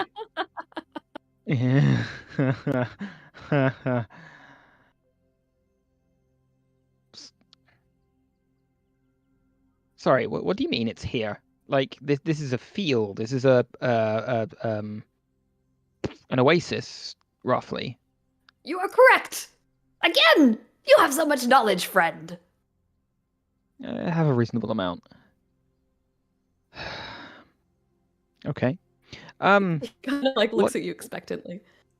Tell me, random change of subject. What's up with those guys over there? And she points over her shoulder to the other camp. They are with the the Voyagers. I'm sorry, you cut out there. Oh, the Sand Voyagers. The Sand Voyagers. Okay. And for those of you who are from Bralazar,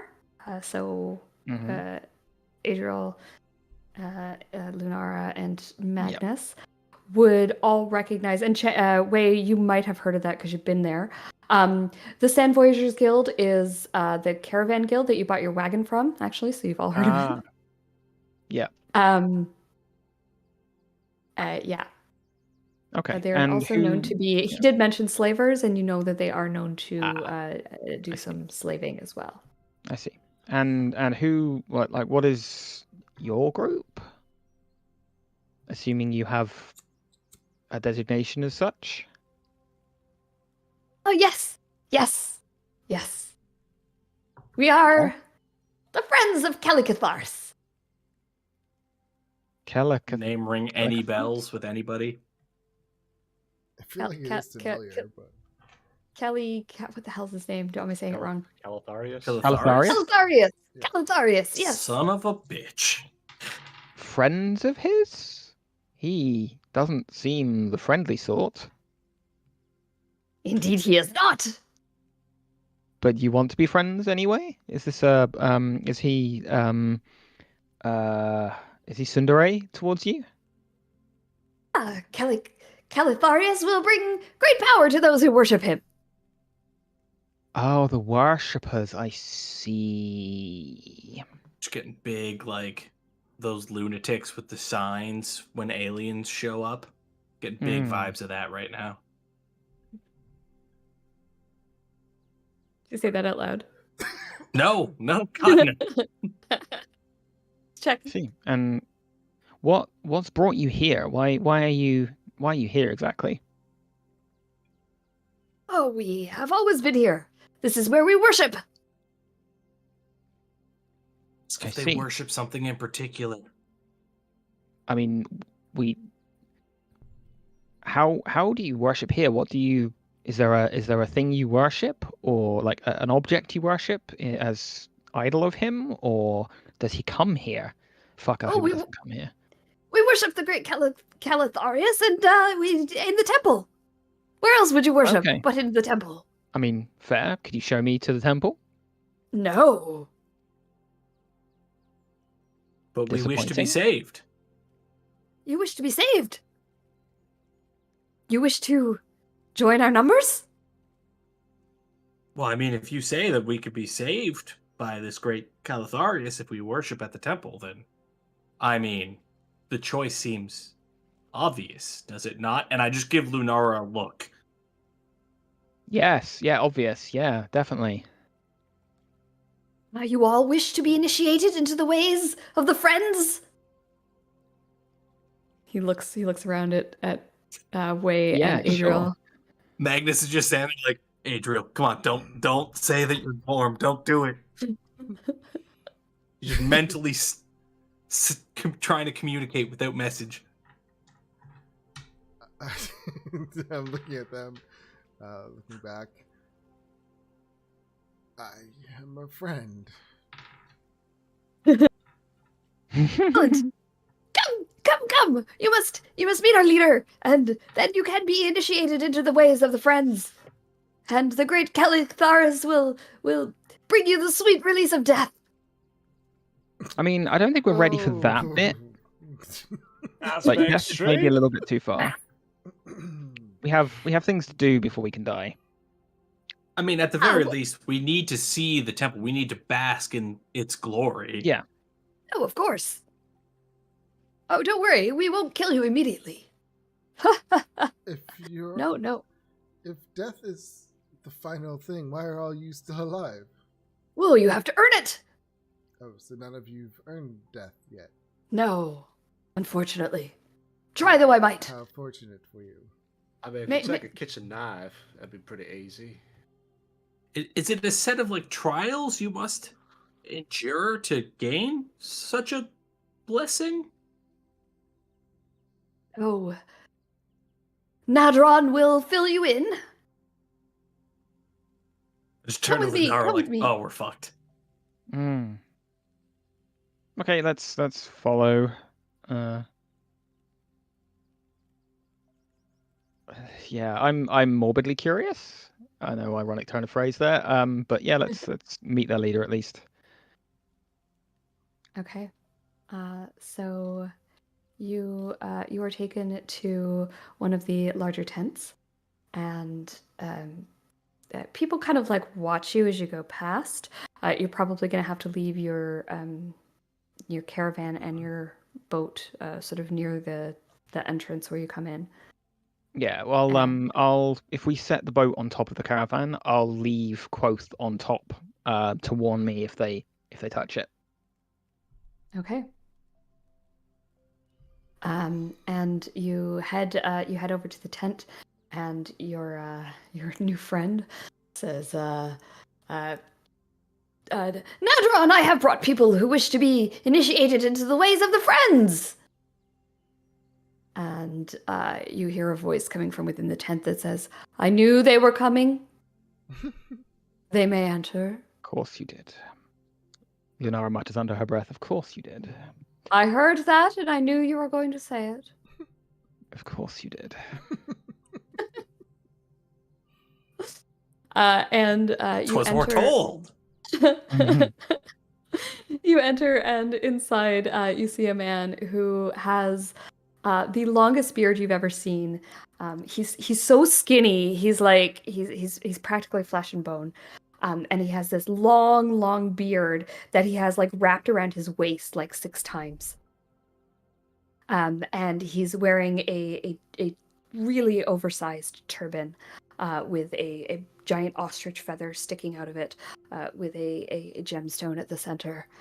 And it's really quite amazing that he can hold his head up with the size of this turban that is on his head, and he's sitting sort of like lotus style on the ground, and he says, "Greetings, come in. Okay. Your presence was seen. You wish to join S- the friends?" Since I was in my tribe, we had a seer, and I'm assuming this person's like a seer or claiming to be one. Mm-hmm. Can I tell since I've been with my seer for so long, can I see if this is like a legit seer, like if they have legit stuff around, or if it looks... Sure, give me an insight check. Yeah. It's like a Lunara will scam. probably have detect magic on as we go in as well. 21. Okay. Lunara, you do detect some magic. We'll get into that in a second. Sure. Adriel, the insight check with a 21. You're seeing some things around that are seer type items, Adriel, but a lot of them are a little bit wrong. There's a crystal ball, but it's got a big crack through it. And you know that at least your seer would say, like, what the hell am I going to do looking at this cracked nonsense? Yeah. You're seeing, there's like, you see like a divination bowl in the corner, but it's upside down, and there's a potted plant standing on top of it. Stuff like that. Okay. You also notice Magnus isn't trying to throw dice with this guy. Yeah, Magnus is not. There's a bunch of like cushions and things on the floor. The floor is carpeted with rugs, and there's like a hookah sitting nearby, and this guy seems a little bit baked.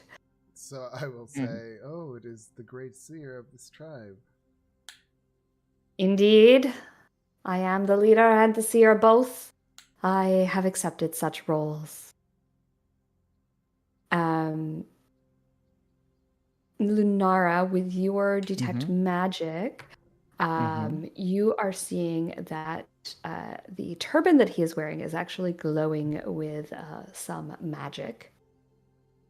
Okay.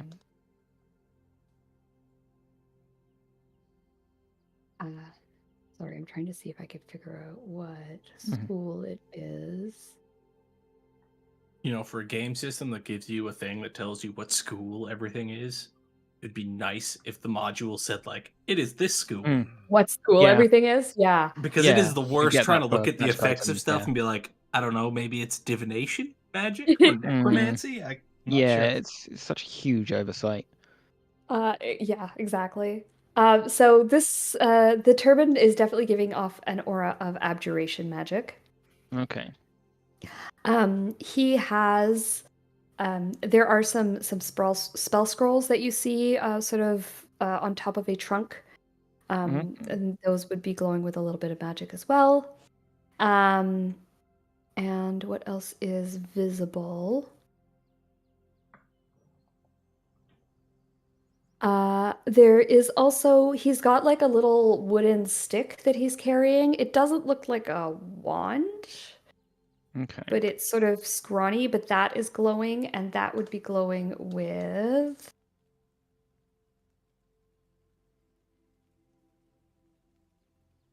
evocation. Okay.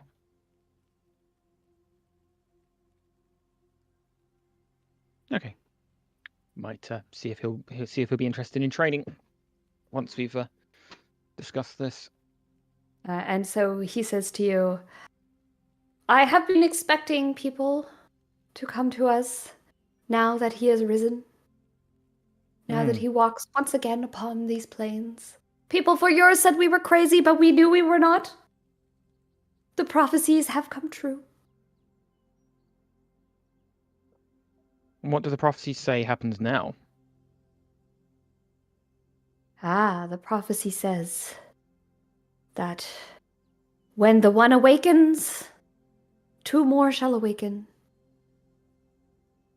And then Calatharis will defeat them both and rain his blessing of death upon this land. The rivers shall dry, the water shall stop, and acid shall pour from the skies. Fire shall flow in the place of rivers. And this is supposed to be a good thing? Of course, Way. It shall bring us the sweet release of death. Might I ask, who are these two that will rise to battle Calatharius, and how can we aid him in defeating them? Yeah, that was my next question. Oh, sweet summer child. You do not need to aid Calatharis. He is more than capable of taking care of himself.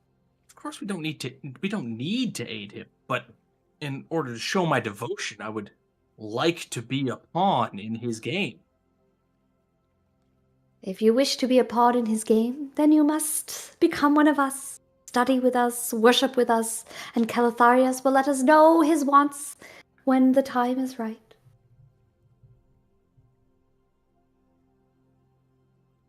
I myself have begged for years for death, and yet Calatharius has seen fit to make me leader instead.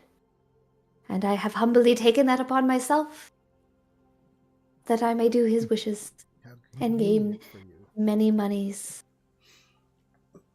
Is there perhaps a cause. place of power that we can commune more with him to Indeed, the temple. Worshipping at the temple is the greatest act of devotion that one can do. We will have a ceremony this night, and you may introduce yourselves to the Great One, flying on winged death, and know that he shall kill you. How can we best prepare for said ceremony? Clear your minds. Wander the deserts. Drink not, and eat not. And if you are lucky, maybe you shall starve. Oh, how lucky that would be. Indeed. I myself have not eaten in 4 weeks. Shows. Magnus definitely just looks at him and goes, "That's a lie." So these guys worship the thing that we're trying to kill, right?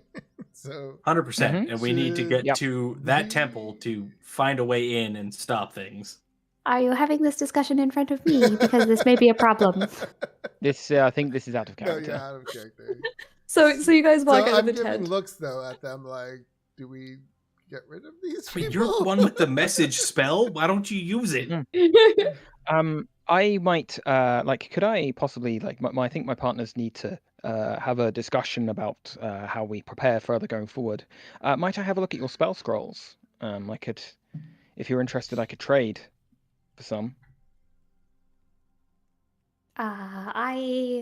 Give me a persuasion check, please, as I decide this matter. Okay, persuasion is not the one I have ability in, but let's give it a go. Hindsight, we Normal. should have introduced ourselves as avatars of Calatharius here to deliver death, the sweet release of death. Oh, okay. I'll take that 23. He says, indeed. If you are a magic user, perhaps Calatharius, unfortunately, will not grant you the sweet release of death, and instead will use your magical abilities to his purposes, that you may give death to others. Mm-hmm.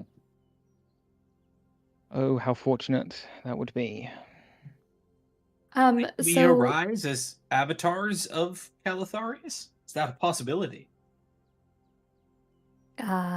Indeed. and he takes one of the spell scrolls and says, "With this, you may arise as one of his minions." And it's glowing with necromancy magic. And when he opens it up with a flourish, showing it to you.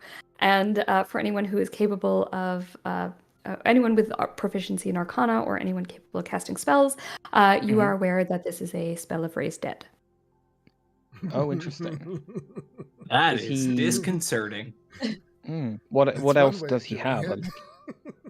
Is he willing to trade? He says, I have this one as well, but this one I am not willing to trade. But perhaps you would like to see it. Are you ready? And he Mhm. opens it up, and it is Power Word Kill. Oh, fun. Oh. Interesting. That could come in handy. Hmm. This one bears much of the blessing of Calatharius. Hmm. But it is mine and you may not have it. Fair. So the other one is Raised Dead. He shows another one, And he says, and this one is Blade Barrier. And this one here. This one here. It is for protection against those who are against Calatharius. it's a protection from good spell. Okay. Can we speak separately for a moment? I'd say to the group. Privately? Yeah. One that is Uh, poison. We will trade Sorry. later then. Yeah, sure. Yes. I guess we'll go outside and. Yeah, you guys step out of the tent. You find a little area. There's some palm trees around. I say we can't. I mean, I don't know how to say this, but I don't think we can leave this stuff with these people. Like, this is some dangerous stuff that they have. They're lunatics. Of course we can't leave this with them. So what are we going to do? What's a power word? It is a Like, very powerful spell that will instantly kill Speak you. word, kill person. Like Is like stone cheese. dead. It would be like going up against your finest warrior with a wooden stick. And that spell could actually come in handy with getting rid of these creatures. Hmm. So what's the play? Do we go to the temple, kill anybody who shows up for the ceremony, and proceed from there? Do we... What's the game plan? I would like to play along for now.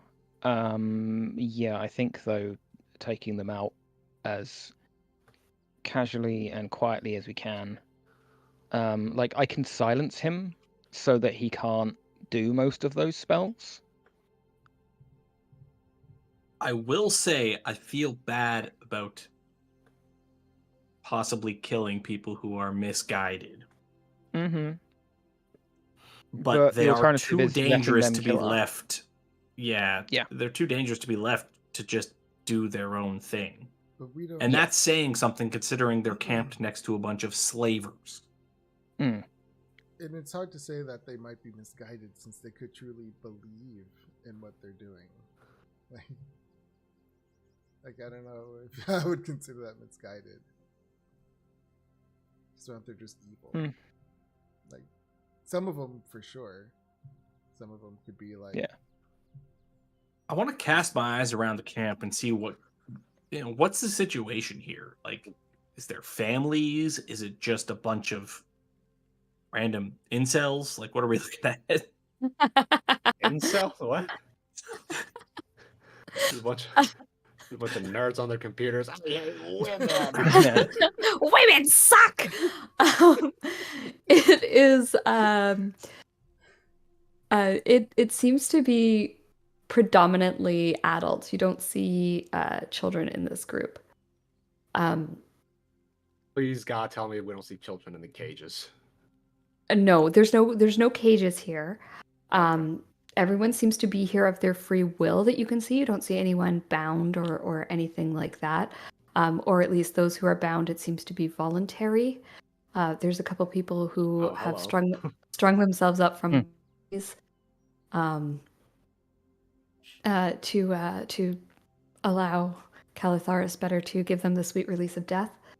But it's you're not seeing anyone who does not appear to want to be here, nor are you seeing any children. I mean, if we take out the leader, maybe the rest of them will just eventually kill themselves. I don't know. Well, I mean, that's not a terrible idea, but I'm That's wondering a- if we that's don't. a thought. Yeah. I wonder if we don't go to this ceremony, go through with whatever rigmarole they want, and then claim ourselves as avatars of Calatharius here to administer their sweet release. See if they just go along with it. That could be worth a try. I'm finding myself wishing we had Willem with us still, because like a combination of silence and Willem's stabbiness would just put that guy in the grave very quickly, Yeah. and like would have resolved the situation in seconds. I mean, as long Making- as we stay out of the silence, we can. Yeah. Take them down too. We could still cast into it. Yeah, I can silence it. Like if we do end up going toe to toe with this guy, I can just silence him, and he's not going to be much of a problem. Well, now that we gave the DM our strategy, I'm sure she'll come over. Yep. I'm Oh, sure yeah. nothing could go wrong with that. That's the fun of D&D, though. Is you need to, Yeah. you need to give Oh. the DM some insight as to what you're No, doing. no. You It's fine. you don't think I have something in my back pocket in case she plays Don't around? worry, with I've still that? got hold person as well as silence as well. Should we leave it But here? I think on that note, this is a good point for us to end game. So Sure. we will pick up next time with you guys. I guess you can figure out if you want to do the ritual first, or if you're going to attack him as is, or whatever. So you've got kind of a week to think on that. Our next game Yeah. would be on the 13th. Yep. I am The, good to play that yeah. day. As are the rest of you? I am. Yeah, Yeah, I don't have with me, any yeah. days I have to miss until February. Awesome. Cool. Okay. The event is automatically scheduled to just repeat every week. So Sweet. Okay. if we need to cancel the session, you can just like Kirsty, Just you can just cancel go in that and one. cancel this event. Yeah. Okay. And if the Awesome. others click interested in it, then you'll get a notification when we're just about to start the session. Well, that's cool. Okay. Cool. That's really neat. Yeah, I noticed actually my phone this morning gave me like a little thing. I was like, cool. Yeah. So I don't know if I'm going to have any guard shifts this month. They haven't. My boss has been off work sick, and so Okay. she hasn't done the next 3 weeks. But I think, from my understanding, we're missing one guard, so those are the shifts that we fill in, and I think that those shifts are all during the week this month, with the exception of maybe the 26th, 27th. Okay. And I I say if don't you- plan on taking any night shifts because I'm not Okay. doing that in the middle of the week. So we should be good to play for Okay. me for this month. Awesome. I say if And then you I if you don't do know. if you do have to, it's no worries from my point of Yeah. view. I appreciate you Do what guys you being gotta do. flexible with me here. Well, but hopefully it won't be too much longer that this continues. We're supposedly getting staff, so Oh, they're good. just going through their security clearances, which takes like 6 months. So, Yeah. but yeah, Surprised okay. it's that So quick, to be honestly.